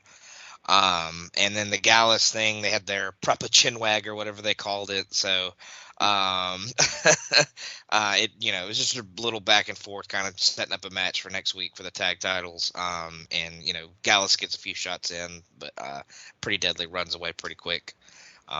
Valkyria challenges the winner of the women's match tonight, and she also kind of PO'd at Stevie Turner for calling her out last week as well. Awesome to see Dragon Lee show up. He signed quite a few months ago, so I'm surprised they hadn't brought him in quite yet, but obviously I think they're trying to give him a big stage for his first match, because I think he'll be involved in a match that will be kind of set up on our next episode as well. And And then the 6-man was super fun. If the Creeds are involved, it's probably going to be at least pretty good. Braun being their 6-man partner probably bumped it up even a little more. And Shearer as a, they're all big, huge dudes, so it's fun to see them kind of throw people around and chuck people around. But this was just 6 hosses going at it. So that's always a fun time when a match like that kind of happens. And the Doomsday Brutus Ball was awesome. So great way to finish the match. Yeah, really, really enjoyed that. Fun TV, bunch of just a hard hitting, guys just beating the crap out of each other. We get a toxic attraction package about their partner toxic attraction, a package about their partnership and breakup leading up to tonight's match. We get Grayson Waller out next, and Shawn Michaels is his guest on the Grayson Waller effect. HBK asked why Waller hated him, and Grayson said that he wanted to be the number 1 guy in NXT, but Shawn was holding him back. Grayson then makes excuses about every loss before Shawn says that he was just looking for someone to blame for his own shortcomings. They talked about Shawn's role on the show before HBK warned Waller not to come after his brand. HBK said he would love to take Waller down and Stand Deliver, but there was somebody who wanted it a lot more. HBK said that Waller would be facing Johnny Gargano, and who comes out and rushes the ring before, and they get into it a little bit, a couple of hits. Johnny's about to hit a super kick, and Grayson rolls out of the ring. I really love this segment here. I thought Grayson and Shawn went back and forth. I mean, I did leave out a few details here and there that I'm sure you'll cover. But yeah, I was really glad that Shawn's not getting ring, because part of me was thinking, are they going to do this? Are they going to have Shawn get in the ring one more time? And I bet Shawn would to help his brand out, and put Grayson over. But I think having a proxy just serves it better. And the reasoning behind this too, it's kind of picks up another story that had ended a while ago. Mm-hmm. So, this is your guy, right? As I've said a few times tonight, but this is what the thing that you're probably the most excited about coming up at Stand and Deliver. So why don't you take your thoughts on on this segment? Yeah, there's a sick part of me that kind of wanted to see Shawn get in the ring one more time. Make up for that crap match that he had in Saudi Arabia after he retired against Taker at the WrestleMania 26. But yeah, I mean, this is just a great segment. At no point did Waller feel smaller or less than Shawn. They played off of each other incredibly well. Waller talks about how he obviously, like a lot of people of his generation, wanted to be Shawn, loved Shawn growing up, and really aspired to be him, and like that a younger him would have freaked out being there. And now he kind of says he's more of a Bret Hart guy to kind of get that dig in. So, but yeah, he just Waller's saying he constantly feels like he's been pushed down, even when he won the Iron Survivor. It wasn't more about him; it was more about Braun and how Braun was going to take him over, and how Shawn kind of favored Braun in ways that he didn't favor Waller. So yeah, just great segment. I thought he came across super well. And this is just more proof that I think he's high on their list of guys that just are going to be a big deal for them for a long time. So really, really awesome segment. All right, then we move on to Gigi Dolan versus JC Jane. A little surprised that we were getting it here and not Stand and Deliver, but we get Gigi starting off strong, sends JC outside before JC tried to run into the crowd. Dolan drags her back to ringside. JC gets a rolling elbow before getting a steel chair, but it was Gigi who hit her with the chair off a counter. JC's in control after a break and hit a few kicks before getting a senton for a near fall. Gigi gets a roundhouse kick before taking a neck breaker. Gigi kicked out of a senton before getting the Cobra twist slam for the win. And we get Gigi defeating JC. After the match, JC attacks Gigi from behind, wrapped a steel chair around her neck before the officials came out to stop it. So were you surprised that we got this match here and not Stand Deliver? Or, do you think it's part of a bigger thing? Were you surprised Gigi gets the win? Maybe she wins the battle, but not the war, so to speak. So what do you think of the match? Because there's a lot more to come from these two ladies, I have a feeling. Yeah. I kind of was expecting it to maybe be a Stand and Deliver match, but I think there's more to it. I think this was kind of part one. I think it kind of came across that Gigi kind of snuck out the win with her little crucifix bomb move that she finished the match with. So yeah, this obviously seems like kind of a part one to their story, and an eventual other matches are going to happen. I believe we'll talk about it in the next episode, but I believe there was JC's playing off that she has an injury from this match, so I think she probably won't be involved at Stand and Deliver in the match, but I think she might play a part when they actually get to that ladder match that they will have in the episode that we'll talk about later. But yeah, definitely part one of the story. And I realized that I just never talked about Gargano from the previous segment, so I'm going to talk about him now. Okay. I think that's a very good way to have a proxy for Sean. I think it makes a ton of sense. It makes a ton of story sense. Obviously, the last time we saw Gargano on NXT, he got attacked by Waller, so it's a perfect way to thread that story back in. So I thought that was really smart to use him as a proxy if they were going to use a proxy. So, but yeah. Yeah, the only other proxy I think would be Ciampa, who's hurt. If they didn't have Gargano, right? I mean, who else could it have been if Johnny was hurt or whatever? I mean, it would have been forced whoever else it was. Johnny makes a ton of sense. Yeah. It feels natural with him. Exactly. Basically. All right, so we get Briggs and Jensen talking to Fallon Henley. They find out that someone sent Kiana James flowers. It wasn't Jensen. Henley and Briggs were curious about who it could be from, while Jensen went to take a phone call from James Bron Breakker. I know, he's like, "Yo, what's up, girl?" Like it was pretty funny. We could chill. Yeah, this is all-time favorite Brooks Jensen moment here was this, because he was hysterical here. Goofy, and then like who? Come on, who among us have not done that? Been like with their friends or whatever, like, oh my god, yeah, oh no, it's cool, man, yeah, oh yeah, whatever you want to do, yeah, I'm good, but yo, you believe, yeah, it's hysterical and it hits home so much. It was really great writing, whoever came up with that. So we get Braun walking out to the ring, called out Carmelo Hayes before challenging him to a title match. Turns out that both of them are following each other's careers and hoping for a match. They set up a title match for NXT Stand and Deliver before the show moves on. Then we got Thea Hale learning how to meditate with Tyler Bate, but Duke Hudson wasn't convinced that it was of any use. We get into a match. We get Andre Chase versus Joe Gacy. Gacy gets an early near fall with a vertical brain buster before Chase broke out a big slam and took Joe down for the Chase U kicks. Chase gets an Uranagi for a near fall before Gacy hit one of his own. The two beat each other down in the middle of the ring before Chase was almost hit with a superplex, but turned into a middle rope powerbomb. Thea Hale went and confronted the Schism before high-fiving Chase. Chase was hyped, but Gacy used the distraction to hit a springboard clothesline for the win, with Joe Gacy defeating him. So I thought this match was okay. I mean, I'm a little bit higher on Joe Gacy, I guess, than you are, and I thought it was really good for his showing. I mean, Andre is a good worker, and he puts it on, and a lot of this is storyline driven. I kind of like, we get Braun and Carmelo, and it's a sign of respect. That's what these guys, that's what they're going with here, and I like the take on it, and like kind of like a gentleman's agreement, so to speak. I'm seeing how this is playing out, and again, more of the Briggs, Jensen, Fallon, Kiana stuff. So what are your thoughts here? Yeah, Jensen was hysterical in that segment for sure, and he's every guy that has ever had wanted to have a girlfriend for the first time in their life. Usually, it happens a little younger for most people.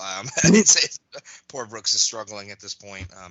At whatever age he is, probably 20 something. But yeah, I do like the kind of gentleman's agreement that you were kind of saying with Braun and Carmelo. Like, this is the match that has to happen. They're the only two that haven't faced each other in a big match. This is a way to do the respect angle without going fishing and going to the diner with each other and stuff like that. So that this is the way that you do that kind of segment where they're both kind of faces at this point, and you don't really want to have them attack and stuff, do stuff like that with each other. So this is the way you do that, not the way that they did the Apollo Crews rivalry and all that going forward. Thea learning to meditate with Tyler Bate was definitely an interesting segment for sure. And then the match, like you said, it was all right. Not too much to not too much to get into on that one. I mean, it's pretty short. Obviously, Chase loses again, so it'll continue to kind of create that rift with him and Duke. And Thea actually does stand up for herself against Ava on the outside. She doesn't attack her or anything, but she kind of tells her that I'm not scared of you anymore. So that was a good little spot. But obviously, it's just to kind of create that little bit more of a rift between Hudson and Chase. Like Boo standing up to Randall in Monsters Inc., right? Yeah, exactly. There we go. Isla Dawn and Alba Fyre in a package where they perform a moon ritual on the other tag teams they will be facing later on that night. Thea is happy about being able to face her fears of the schism, and Chase was happy for her, but Duke was very angry about the loss and called the stable a joke before starting off. Wes Lee interviewed about his potential challengers and announced another open challenge for the following week. Axiom says he's going to be the one to challenge him. Wes says as long as he gets to the ring, it'll be him. And we get to our main event for the night, which is Roxanne Perez defending against Meiko Satomura for the NXT Women's title. Satomura gets the first takedown, locked into a headlock before Perez sends her to the outside, but missed a dive. Satomura caught her in a knee bar before Roxanne countered it with took some huge strikes from the challenger. Perez took some more shots before countering with a dragon screw, some elbows in the corner. Roxanne sent Meiko outside but was caught up on the top rope. Perez tried for a rope-assisted powerbomb but missed. Meiko got a dive from the top, but Perez got her knees up. Meiko goes for kicks and attempted an axe kick, but Roxanne countered, rolled up Meiko for the retainer title. After the match, Satomura handed Roxanne the title as a show of respect, and as she was about to help the champ up, Roxanne collapsed in the ring. Officials and medics came out and wheeled her away on a stretcher as NXT went off the air. I enjoyed this match. You know, I like well, actually go back to the Alba Isla thing. I kind of dig what these chicks are doing leading up to the following week with their match. And then, you know, we get the Chase U stuff moving forward. Wes Lee, I'm having fun with this one. You know, I think it's something different. It's refreshing. You don't know each week on who's going to face him, and it kind of gives all the guys a moment on TV, at least even if they're just like in a kind of a ridiculous brawl. And as far as our main event, I thought the match was actually pretty decent.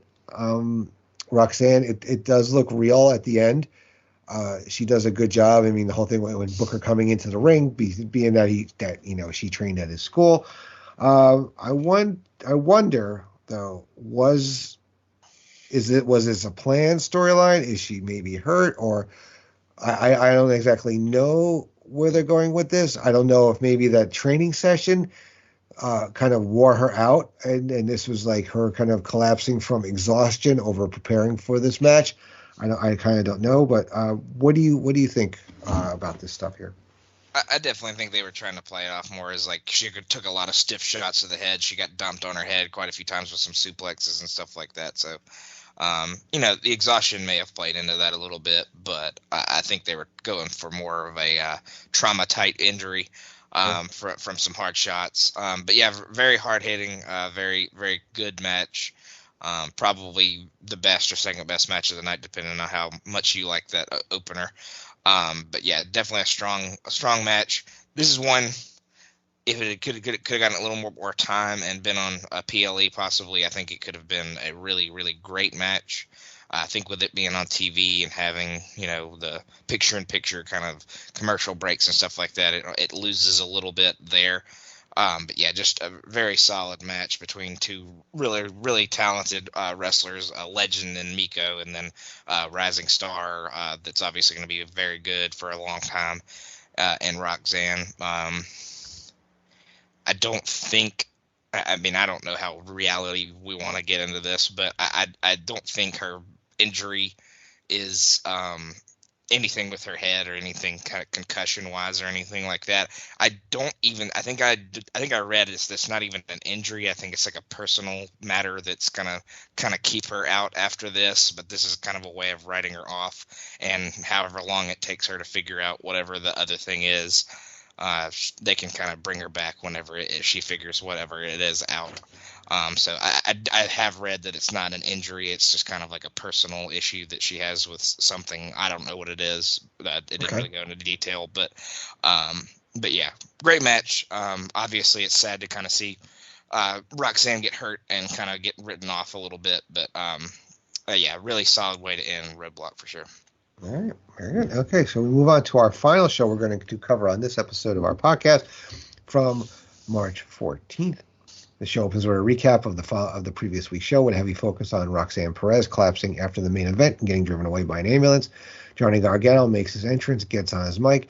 I'll pause for like 1 second. I really wish they gave him back his old NXT theme, with the female voice, because I don't like his new. I don't like the new one. Why did they have to change it? I don't know. Maybe could have been a rights thing, with the singer. Who knows? I don't know. Maybe they were forced to do a re-record or a remix. I don't know, but yeah, it's just not the same. I'm sorry. Anyway, he asked where he left off, and a welcome home chant breaks out. Says it's WrestleMania's story, and that there's a lot of talk about finishing stories, and he's back in NXT to finish his story. 15 months ago, his story ended on a cliffhanger, and when he came back to Raw, it felt like a piece of him was missing. The last time we saw him on NXT, he was face down on the announce desk with Grayson Waller standing tall over him, and he hates to say it, but kind of respects it. The last guy who took him out was Tommaso Ciampa, who went on to be one of the greatest NXT champions of all time. And what has Waller done since taking Johnny out? He's had 2 chances and failed. Then what did he do? He whined and complained and cried and blamed everyone but himself and disrespected NXT. And no matter where Johnny goes, NXT will always be his home, and you don't disrespect a man's home. Vic Joseph gets up from commentary with his phone and shows Gargano that Grayson's streaming live from Johnny's house, and Johnny runs off to intercept him. Then we see... we'll pause there to talk about this Johnny promo, because I thought it was really great. It's so nice to see Johnny back in NXT, and he did have unfinished business. I mean, Johnny did the job going out. I mean, we all know, Johnny was leaving at the time, and he extended, I believe, right? He extended just to finish out the storyline, because that's the kind of guy he is. Went and, started a family and was, luckily brought back under Triple H, and we get Johnny Wrestling back, although he's kind of been, I guess, treading water, so to speak, a little bit with what's going on in the main roster. I think, I just be a little patient with him as there's going to probably be other movement and changes around on the card. So, Johnny may be in a better position on the card up there, but here, he's NXT. If you go back through the entire history of it, he's the guy you put on the poster, right? Mm-hmm. If you think of NXT, who else do you think of? You think of Johnny Gargano. There's a lot of people that you will think of.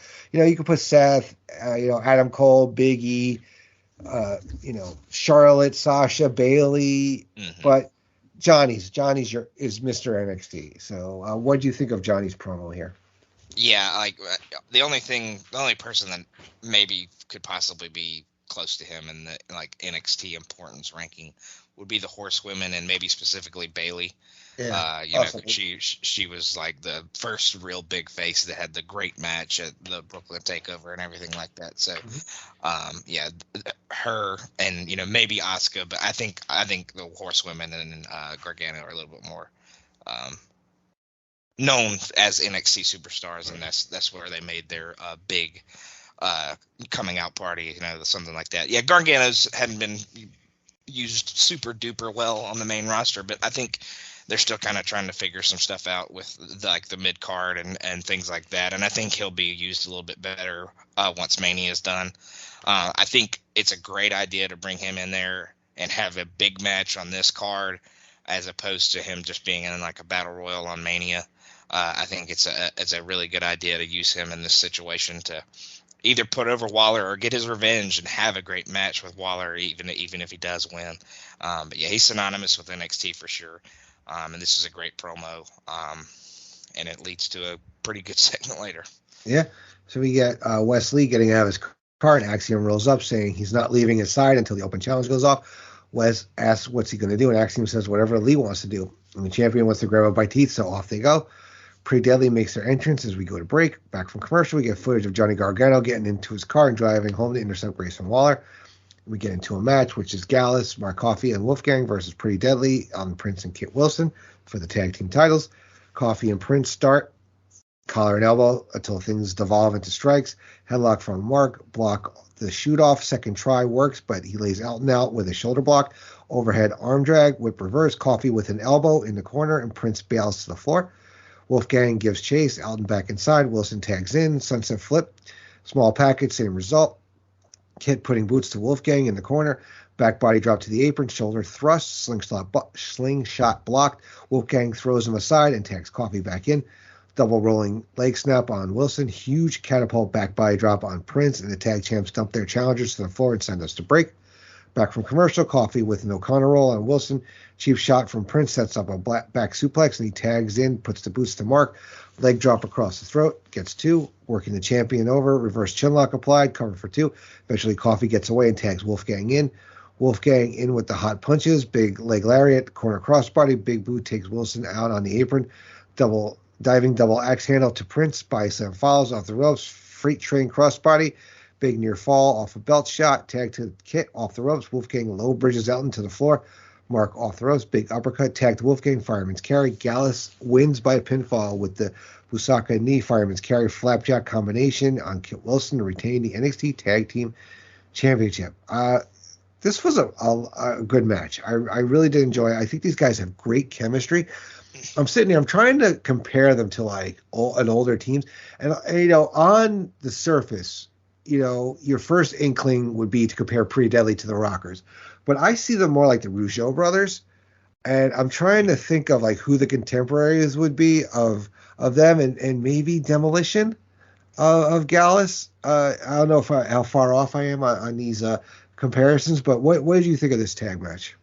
Yeah, I would maybe say the Bulldogs, but I don't think either of them are as fast as Dynamite was. So yeah, nobody. Maybe if they were two British Bulldogs, so yeah. Or two Davy Boy Smiths. I mean, obviously. But this was really great. I like this combination of teams. They had some really good stuff in UK, as we talked about earlier. But yeah, this was probably a little shorter than some of those matches were, so it may not have gotten to the point that some of those matches did, but it was still good for the time that they were given. I thought it was really strong. I'm huge fans of Pretty Deadly as a team. I think a lot of what they've done lately we've been a big fans of. And Gallus, I'm kind of in and out on them. They have some good stuff that I really like, but I think they've been pretty impressive in what they've had so far. So I do like them better than I like the singles star that is usually with Gallus. So he's the kind of the boring part of the group. So, but I like the team of Mark and Wolfgang for sure. It kind of seems like they're kind of making Pretty Deadly like almost like a New Day type, where they're in matches, but they do a lot of like other stuff, like skit stuff, and they're great personalities. And as far as Gallus goes, I mean, I don't know if they've ever fought, but I can't wait to see them and the Viking Raiders beat the shit out of each other. Yeah, that would be an awesome matchup. I think that's going to be a lot of fun if it happens, and I hope and I think it will at some point. It might not be for a while, but all right. So then we get Josh Briggs wearing a ghillie suit. I mean, was that what that's called? The camouflage thing he's wearing? I'm trying in this write up I'm reading from. I don't know what this is, but. It's a camouflage outfit is what I would just call it. Yeah, I'm just calling it camo. So for no good reason, and with Fallon Henley breaking into Kiana James' office, she's eager to pick the lock with a bobby pin, but he points out the door is open, and they go in. She finds a contract on the desk and finds a qualifying match for the NXT Women's Championship match at Stand Deliver. We find Kiana's planner and feels that she has a whole master plan about getting to the tag titles, and there's somebody named Sebastian she has dinner and drinks with. Briggs wants to think it's a coworker, and then they turn the page and find a card from the flowers, which is Sebastian thanking Kiana for a wonderful date and night together. We got a solemn voiceover from Heartbreak Man Shawn Michaels reading his tweets about setting up qualifying matches for a potential replacement NXT Women's Championship. Saul Ruka makes her entrance, and we go to break. Back from commercial, we get Dr. Warren Becker giving us updates on Roxanne Perez's condition, saying essentially that all of her tests have come back good, but they're not sure what made her collapse, and they need to do further testing before giving her a clear date for an in-ring return to action. And we get Sol Ruca versus Zoe Stark for the in an NXT Women's Championship qualifying match. Ruca shoving Stark into feeling out, whip across, back body drop. Zoe bails to the floor for a breather. Back inside, back and forth. Sol nails her with a lariat, and Stark goes to the floor, catching Ruca with a super kick. Back inside, cover for 2. Putting the boots to Sol in the corner, single knee face breaker, sets up a lariat for a near fall, and she follows it up with a cravat. Grinding Ruca down, knee lifts as she gets to her feet. She slings Zoe aside. They trade punches. Big power slam. Stark kicks out to the floor. Sol hits an Orihara moonsault and throws Zoe back into the ring, lining her up. Springboard caught. Zoe ends up winning by pinfall with her over-rotated facebreaker, qualifying for the championship women's ladders match at Stand and Deliver. So Sol, I think, was brought a little bit back in, like, put in her place a little bit more here. I thought it was fine, for what it was. The whole Josh thing, it's just kind of comical, I guess, the whole Briggs thing, like how far they're taking this, so to speak. And, I'm excited for this ladder match that we get coming up. And again, Zoe, like I said in the previous episode, she's a good worker. She's in there. She's serviceable. She's not winning it. I don't think. We'll talk about that in our preview. But I thought, putting her in this match over Sol is the right call. So what do you think on this, the backstage stuff and into this Sol Zoe match? Yeah, I was going to say the whole sneaking into Kiana's office was kind of absurd, but it worked. That their Briggs, I keep wanting to call him Brooks. Briggs is a very good comic actor in these little segments. I think he's pretty good at playing like a not so straight man, and in these things. Fallon's just obviously plays the pissy tag team partner that doesn't seem to like the person she teams with, that she's champions with. And she's very mad that she is trying to qualify for this ladder match that they're going to have at Stand and Deliver that they announce through a couple segments here. I agree with Zoe winning. I think she should definitely be in it. No doubt about it. I think Sol probably finds her way into it in other means. Maybe the last spot is like a redeemer battle royal, or a redeemer kind of 4-way or something to get the last spot of all the people that maybe lost their other qualifying matches. I feel like Sol needs to be in a ladder match to kind of see what she can pull off and what kind of stuff she can do. But that ring general like Zoe Stark definitely needs to be in this match to kind of guide everything, and she definitely needs to. It's good to have her experience in the match, is what I'm trying to say. But yeah, solid match. Maybe she's like an NXT Natty. Like, you say what you want about Natty, but Natty is in there to keep things in line, keep things in order. So maybe her character stuff may be grading and things, but I'm talking about Natty, not Zoe. But having somebody in there though who is like the cohesive glue to kind of keep everything together. It's really smart to have her in there. So I can't agree with any propping up of Natty, but yeah, sure. I'm not propping her up. I'm just saying that's kind of her role. No, like a Fit Finlay, who's in there just to make sure shit goes right. Yeah, or Regal. Yeah, I think it's a good comparison. For sure. Yeah. We get a video package of a man talking about math through a voice coder, and it's revealed to be Scripps again. We get Alba Fyre. Yeah, just to mention the Scripps gives Logan the heebie-jeebies. So we get Alba Fyre and Isla Dawn making their entrance for the tag title number 1 contenders match. And it is Alba Fyre and Isla Dawn versus Ivy Nile and Tatum Paxley versus Katana Chance and King Carter. The winner will challenge the current tag team champions, Kiana James and Fallon Henley, at Stand and Deliver. Paxley with an inside cradle on Chance. Dawn breaks it up. Katana sends her to the floor with a head scissors. Sunset flip on Tatum. Shotgun dropkick. Tag to Carter. Cartwheel double knees. O'Connor roll. Caden with a schoolboy on Dawn. Double pin. Only 2. High stack following press on Carter into the corner. Tag to Fire, and the European team is running hot. Tatum slams Katana into Alba. Cover for 2. Nyland throwing them around. Katana chance with a boot up, diving crossbody. Ivy rolls through and hosses her up, but Fire drops her with a super kick. Tag to Isla. Short Meteoria with a near fall. Ivy wants to tag, but Paxley drops off the apron, and Dawn nails her with a drop kick. Katana with a code breaker on Ilja. Tag to Caden. Fire breaks it up. Dawn takes Carter out with a roundhouse kick. Tatum kicks Ivy now in the ribs, throws her back inside. Ilja with a lung blower. And we get Alba Fyre and Isla Dawn winning by pinfall with a diving splash from Fire on Ivy now, becoming number one contenders for the NXT Women's Tag Team Championship. So I like this match. And, seeing the Tatum Paxley turn finally happen, I was happy to see that. I thought all the women worked hard. The right team wins. Interested to see where they go with Tatum Paxley next, whether she joins up with them or goes on her own. I have a feeling that she'll be part of this group, I guess, that the Coven, as I'm copywriting TM. I better get credit for WWE if you decide to use this name. Just send us a check. yeah. Make it out to Andy at Place to Be Nation. And I will co-sign it with Logan. Go ahead. And of course, the Podfather will probably come looking for his part of the kitty.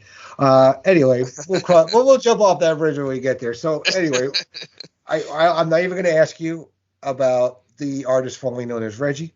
Let's just talk about this three-way tag match. What are your thoughts on it? Well, as long as Scripps keeps his losing streak on Level Up going, I'm good with him. As long as he's losing, it doesn't matter. But Alba and Isla is definitely the way to go in this match. There's definitely the right choice. Definitely the most interesting match you could put together at the PLE. I was shocked they kind of did the turn here with Tatum. It did need to happen. They've been teasing at it for a while. Not that she kind of hasn't felt like she was part of Diamond Mine, that she was just kind of Ivy's buddy that just happened to hang out with him. But yeah, it's good to see her kind of try to make it on her own a little bit. I kind of do hope, like you, that she kind of joins the coven with Alba and Isla. You obviously didn't want to see him go back to Katana and Caden going against the team that they lost the titles to. I'm excited to see Alba and Isla and what they can do with Kiana and Fallon at the PLE. So solid match, but the right winner definitely happened, and the turn was pretty good. All right, then we see Dragunov walking backstage as we go to break. Back from commercial, Tony D and Stax roll up to chat with Bron. They offer to take Carmelo Hayes out for him. This segment made me laugh. I'm like, what the hell is happening here? Bron gets excited about the gangster movie stuff, the old concrete overshoes or whatnot, and Tony says they were just thinking about the old tire into the kneecap in the parking lot. Bron has a little fun with them, says he thinks he has control of the situation. Tony turns and tells Stax it's time to go after the tag titles together. Dragunov makes his entrance, gets on the mic. He says his career in WWE has been life-changing for himself, his son, his wife. They've had opportunities that they would never have happened. With every success, there's a blemish. Every step he takes, JD McDonough cuts his legs out from under him. This could have been avoidable, but now he has no choice. To keep his autonomy and continue his ascension in NXT, he needs to rid himself of McDonough once and for all.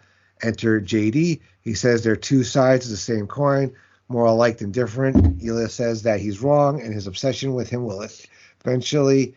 JD screams at him and says it's actually Dragunov who keeps pulling them together and tells him to look in the mirror. He can't quit him. Ilja says pain makes him feel alive, and he chooses that life. JD says he'll never get tired of thinking up new ways to make him suffer. They're destined to be together to do this for a long time.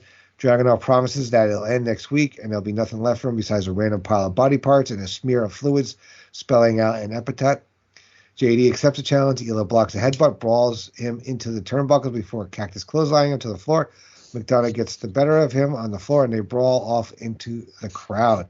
So I laughed at the Tony D Bron stuff because it was kind of like, you need me to take care of this, it'll be our pleasure just for the champ, because, a couple of paisans here taking care of another one. And this Dragunov JD stuff, I am so digging this. I mean, part of me wants to see these guys keep being the shit of each other, but another part of me wants to see them in a tag team. Mm-hmm. Like they could be a solid tag team on the main roster. Oh yeah, without a doubt. I kind of see that where this it kind of ends up going. Like they beat the shit out of each other enough to where they just gain like a respect for each other somewhere along the way. Kind of like how the Bar got together. Yeah. They would just be a killer tag team. They're both just absolute maniacs in the ring and will do anything to get the victory. Will throw their body in any direction that they need to get where they're trying to go. And I think they're both incredibly talented.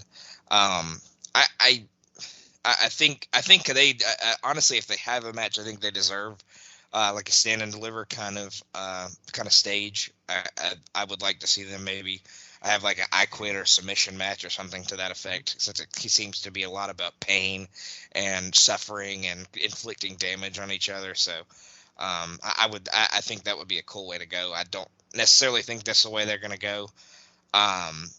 But that would be cool in my mind. But the Tony D Bron Breakker thing, Bron Breakker continues to just do these weird like acting things where he tries to do all the Sopranos references and stuff like that. And Tony D and Stax are like, "What the hell are you talking about? You've been watching too many stupid movies or something like that." But yeah, two pretty good segments back to back. Yeah. So we get Pretty Deadly interviewed backstage. They said they don't need Stand and Deliver. Stand and Deliver needs them. It's Hollywood, darling.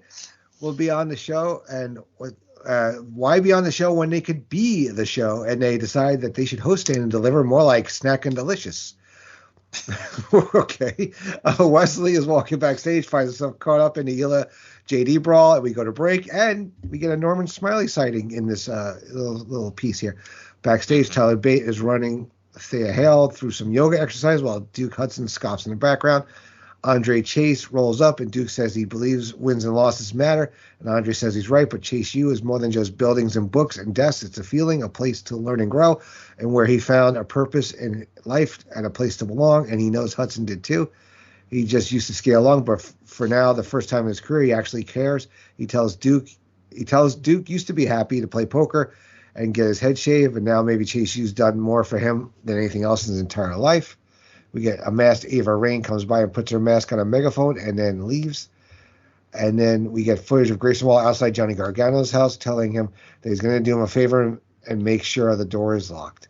So, Pretty Deadly continues to kill it in their packages, their pieces, their promos, whatever you want to call them here.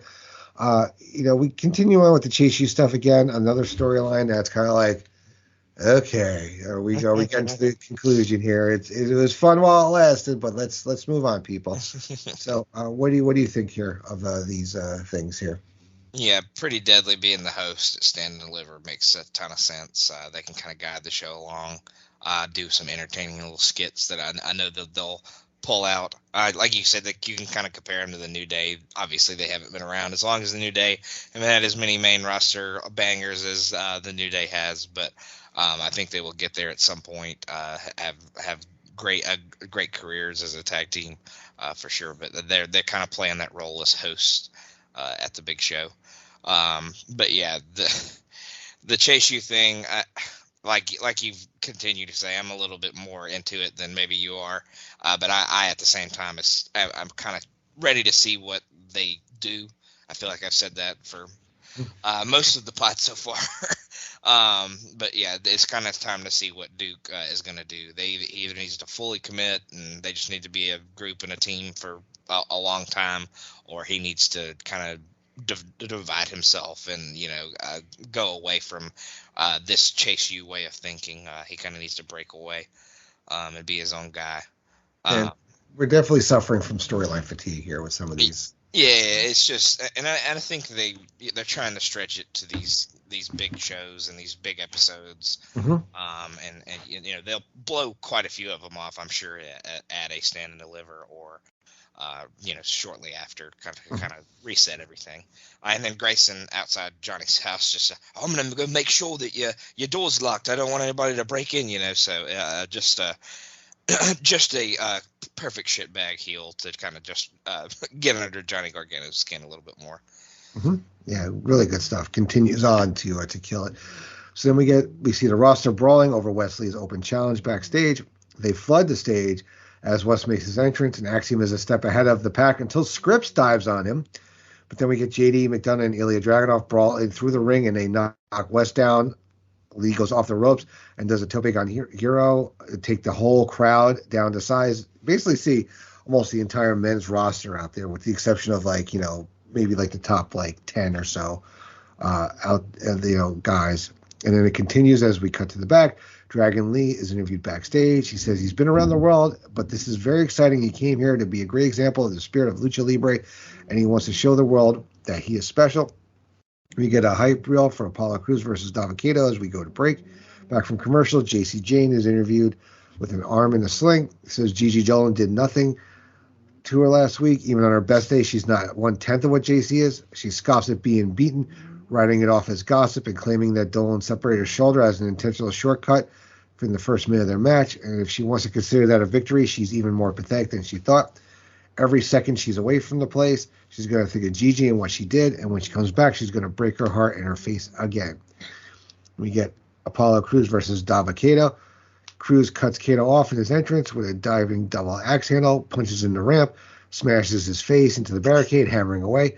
Dabba gets a few licks in, but Apollo won't crumble. Kato puts him on the apron for a big chop to the abdomen in the ring, and we finally get a bell. Apollo charges in, and they tumble to the floor. Axe handles to the back, big forearm to the jaw, sidestep a charge, and Dabba goes hard into the steel steps, but quickly turns the tide, and gets some breathing room as we go to break. Back from commercial, Kato with a backbreaker hold, Crews out of it, looking for a slam, blocked. Dabba hoists him up, and Canadian Gutbuster off the ropes, hard forearm to the kidneys, choking Apollo, clubbing away. Big knee lift, Northern Lariat takes Crews out. Off the ropes, leg drop, palming Cruz's face so hard he bends him over backwards, over the top turnbuckle. And Seguri from the apron, snapping Kato's neck over the top rope. Back inside, a series of pump kicks and him sprawling. Stinger splash follows, and then the Olympic slam. Crews up top, frog splash, but not enough. Action goes to the floor, and Kato choke bombs them into the steel steps. Apollo barely beats the count. A second choke bomb follows, and Dabba-Kato wins by pinfall with a choke bomb. This match was better than it had any right to be. I thought Apollo looked really good, and Dabba-Kato obviously gets the win, needed the win more. And really, the story was that, if it wasn't for that choke bomb to the steps, who knows if he would have wins the match. But what'd you think of this one? This one was again surprisingly better than it had any right to be. Yeah, Crews definitely guided Kato in this one, and definitely brought as much as he could out of Kato. I'm glad they blew this off on TV, and this didn't make it through a PLE type of setting. This is definitely not something I want to see on a big stage. It's a rivalry, but it doesn't have a lot of meat to it. There's not really a ton of story to it, other than Apollo came down to NXT and he didn't bring Dabba along with him. But yeah, that's about what the story is pretty much. But yeah, it was better than it probably had any right to be, but I put it a lot on Apollo's shoulders. I think he carried him a pretty good amount. As far as the stuff that happened before the match, I like the brawl that kind of didn't end up in a match at all. I hate that Scripps got involved and took out Axiom, but I did like that Wes kind of jumped on the whole crowd. Dragon Lee having his first interview, obviously he is going to be important to going into Stand and Deliver. Obviously, says he likes the idea of the open challenges, so that might be leaning into where he's going with his first match. And then JC with the arm in the sling, kind of like I talked about earlier. I don't think she probably qualifies for the ladder match, but I think she gets involved at some point. So I think the shoulder, quote-unquote, injury is going to keep her out. To not be involved in the match as a competitor, but she might screw somebody out of possibly winning it. So, yeah, I think you might be onto something there, Mr. Crosland.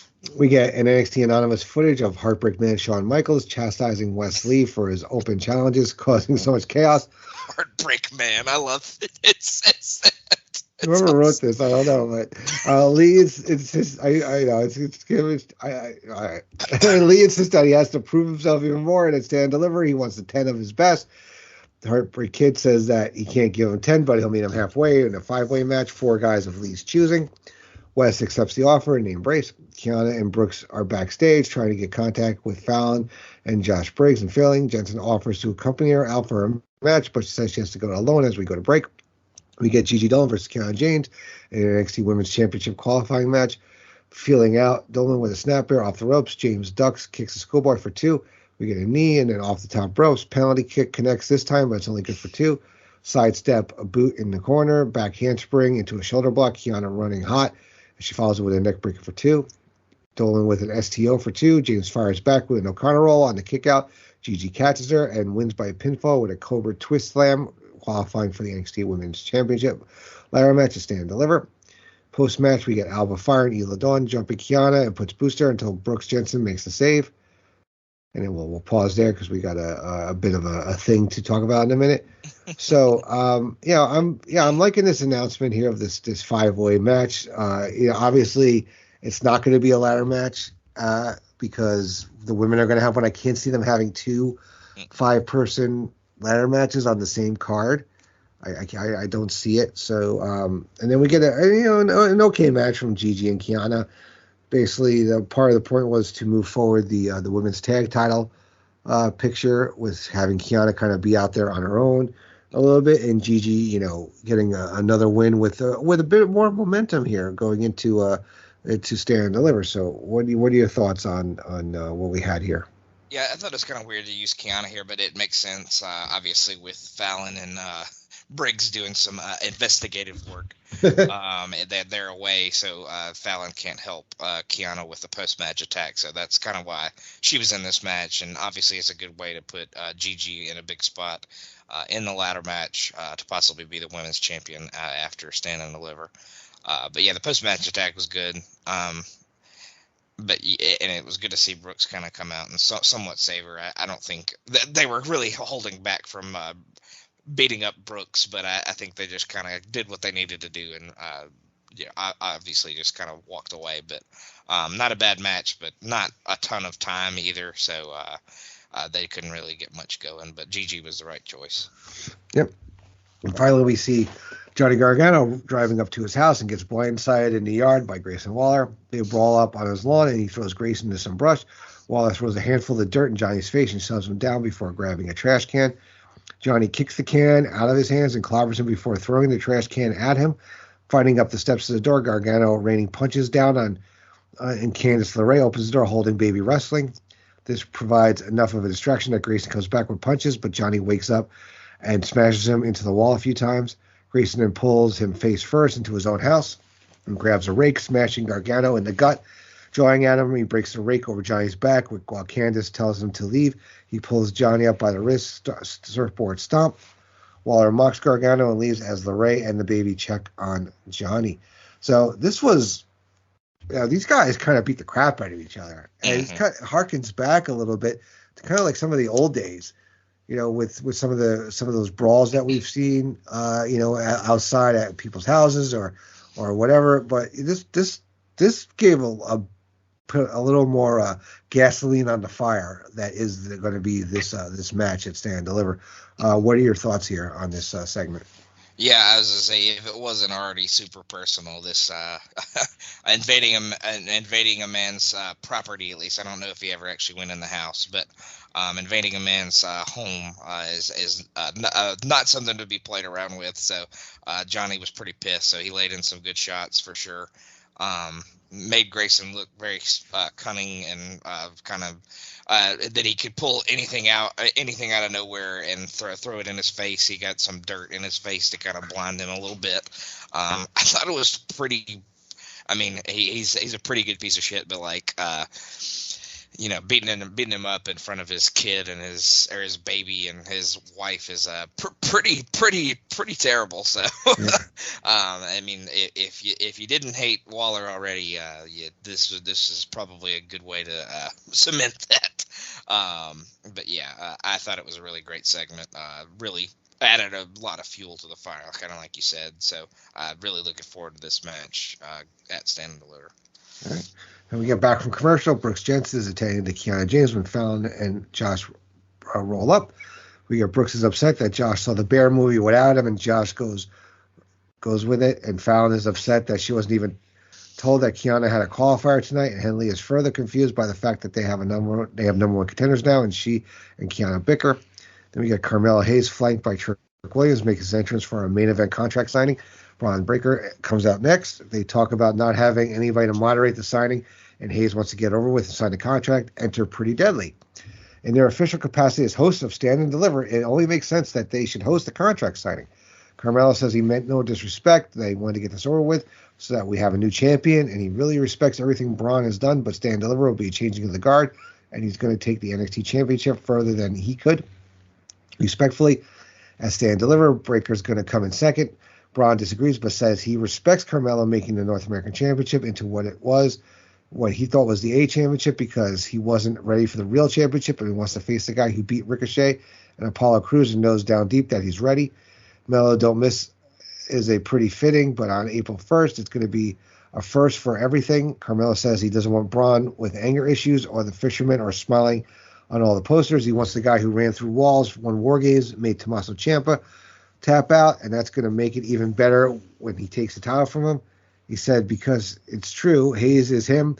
Braun believes him, but tells him he's going to show him that it's not just something to put on a T-shirt or to further his character. And if he does, they'll both get everything they want out of this. They trade compliments some more and finally sign the contract and shake hands. They go to leave, but Pretty Deadly says they can't leave without giving the people some drama. So Braun and Melo take their shirts off, square up, and back suplex Pretty Deadly through the table.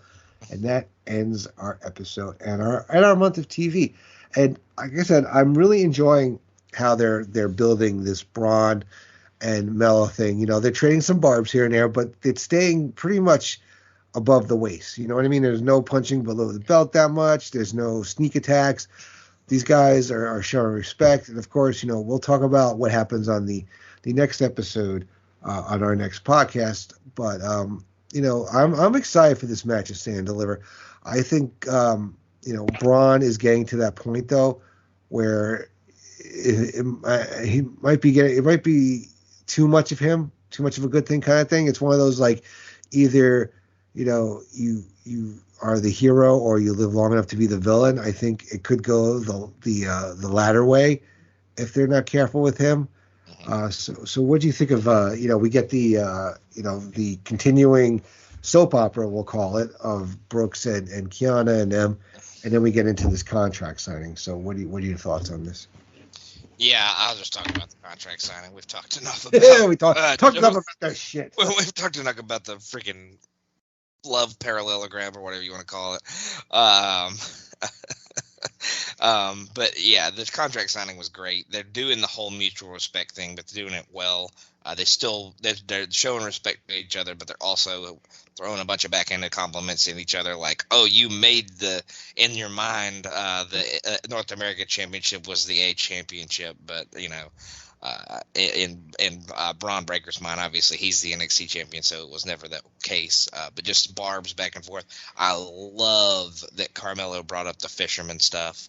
Yeah. I really love that he pulled that out and called that out for being stupid, and that's not the Bron Breakker he wants. So I love that he kind of brought up. I love that both of them brought up that, like, this is the Melo I want to face, and this is the Bron I want to face. So I really liked that part of it, and I like that they end up dispatching him pretty deadly through the table to end the show. So obviously probably lead to a tag match somewhere before Stand and Deliver between the four guys. So but yeah, just a heck of a segment. Yeah, it's funny. On Raw this week, Corey Graves says something that everybody always thinks. It's like, you know, they had Asuka and Bianca teaming. It's like, why do we have to have these opponents always teaming up leading into their big matches? And that's what obviously we're going to be getting in the next episode here before Stand and Deliver. No, I enjoyed it. I think, you know, Pretty Deadly, again, you know, they play their part. They bump like for anybody, and, you know, keeping it respectful. I'm enjoying it. So I'm really liking this build we got here so far. Okay. And I love that they both were at certain points kind of looked at him like, shut up, stop talking. Yeah. Yes. All right. So let's go with some stock ups. Who we got for stock up so far this month, you think?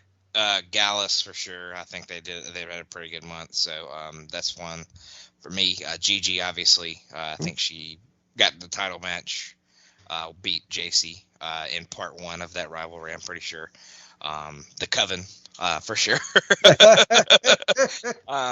Zoe's another one. I think she had a couple of good wins, and she's obviously qualified for the ladder match as well. But anybody popping off on your head? I got Dragunov. He had a good month. Trying to think. I had somebody on top of my head. Wes Lee, really, really good stuff. I think Tony D and Stacks. Yep. I'm looking forward to seeing them tag and go for the belts. Yeah, I think a lot of people had good months. I don't know. I don't have a lot of stock. You have any stock downs? I don't have that many, I don't think. I mean, Apollo lost to Dabakato, yeah. So it's obviously they're either phasing him out or he's going to kind of not be involved in too much for a little bit there. So but that's really kind of one of the only ones. I mean, you could say JC because she lost and she's hurt. So, I mean, you could go with that, but I don't think she particularly looked bad or anything like that. Von Wagner continues to be disappointing. So, maybe Ivy. Yeah, maybe Ivy. Yeah, with Tatum turning on her. I mean, you could say Brooks Jensen and Briggs and all that that crew with all the crappy segments that they had. Even though some of them were funny, but all of that just needs to end and be over with. So maybe them. Alba and Ela maybe for stock up also because yeah, we'll talk about this when we do the pre. But I think it's coming across that we both think that they're going to be the next women's tag champions in NXT. Oh yeah, I think for sure.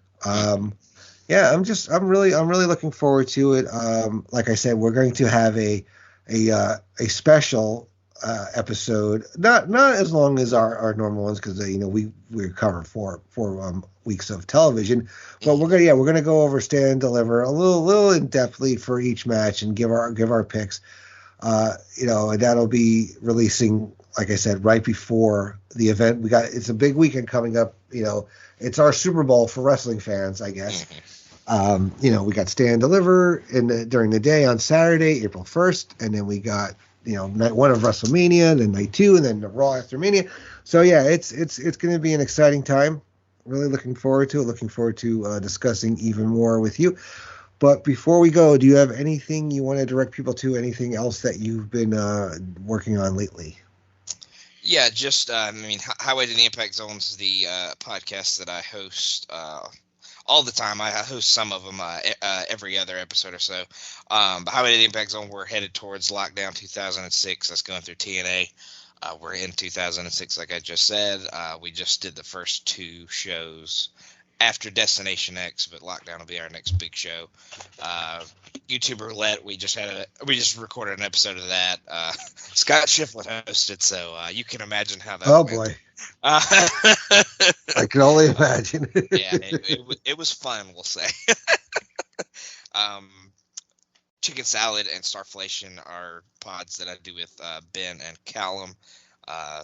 Chicken Salad is going over the worst pay-per-views of all time, and then Starflation is kind of on the other end of the spectrum. We're looking at all of Dave Meltzer's 5-star matches and kind of re-ranking them on the new 7-star scale.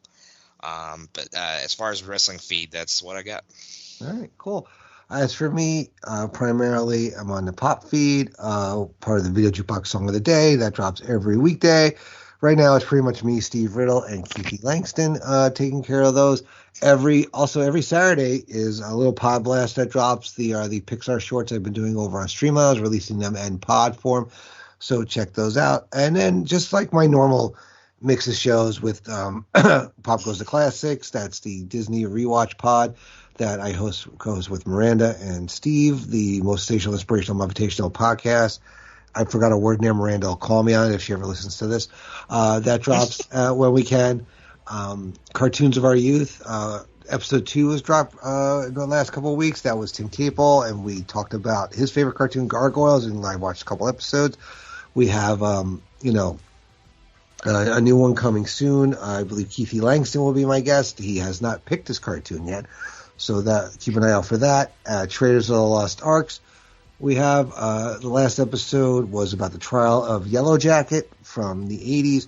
Our next one will be about Power Pack, I think. Tim picked it. They just tell me what to read, and then I react like a total, doofus. I popped Sean big time. Like he's like, what do you think of this Avengers run? I said, they didn't do any avenging. I was like, so, but yeah, the next one that's going to be coming up probably sometime in mid-April. And yeah, I'm hoping to get new episodes of Laugh in Theater, Blockbuster Rewatch, and various and sundry other pods.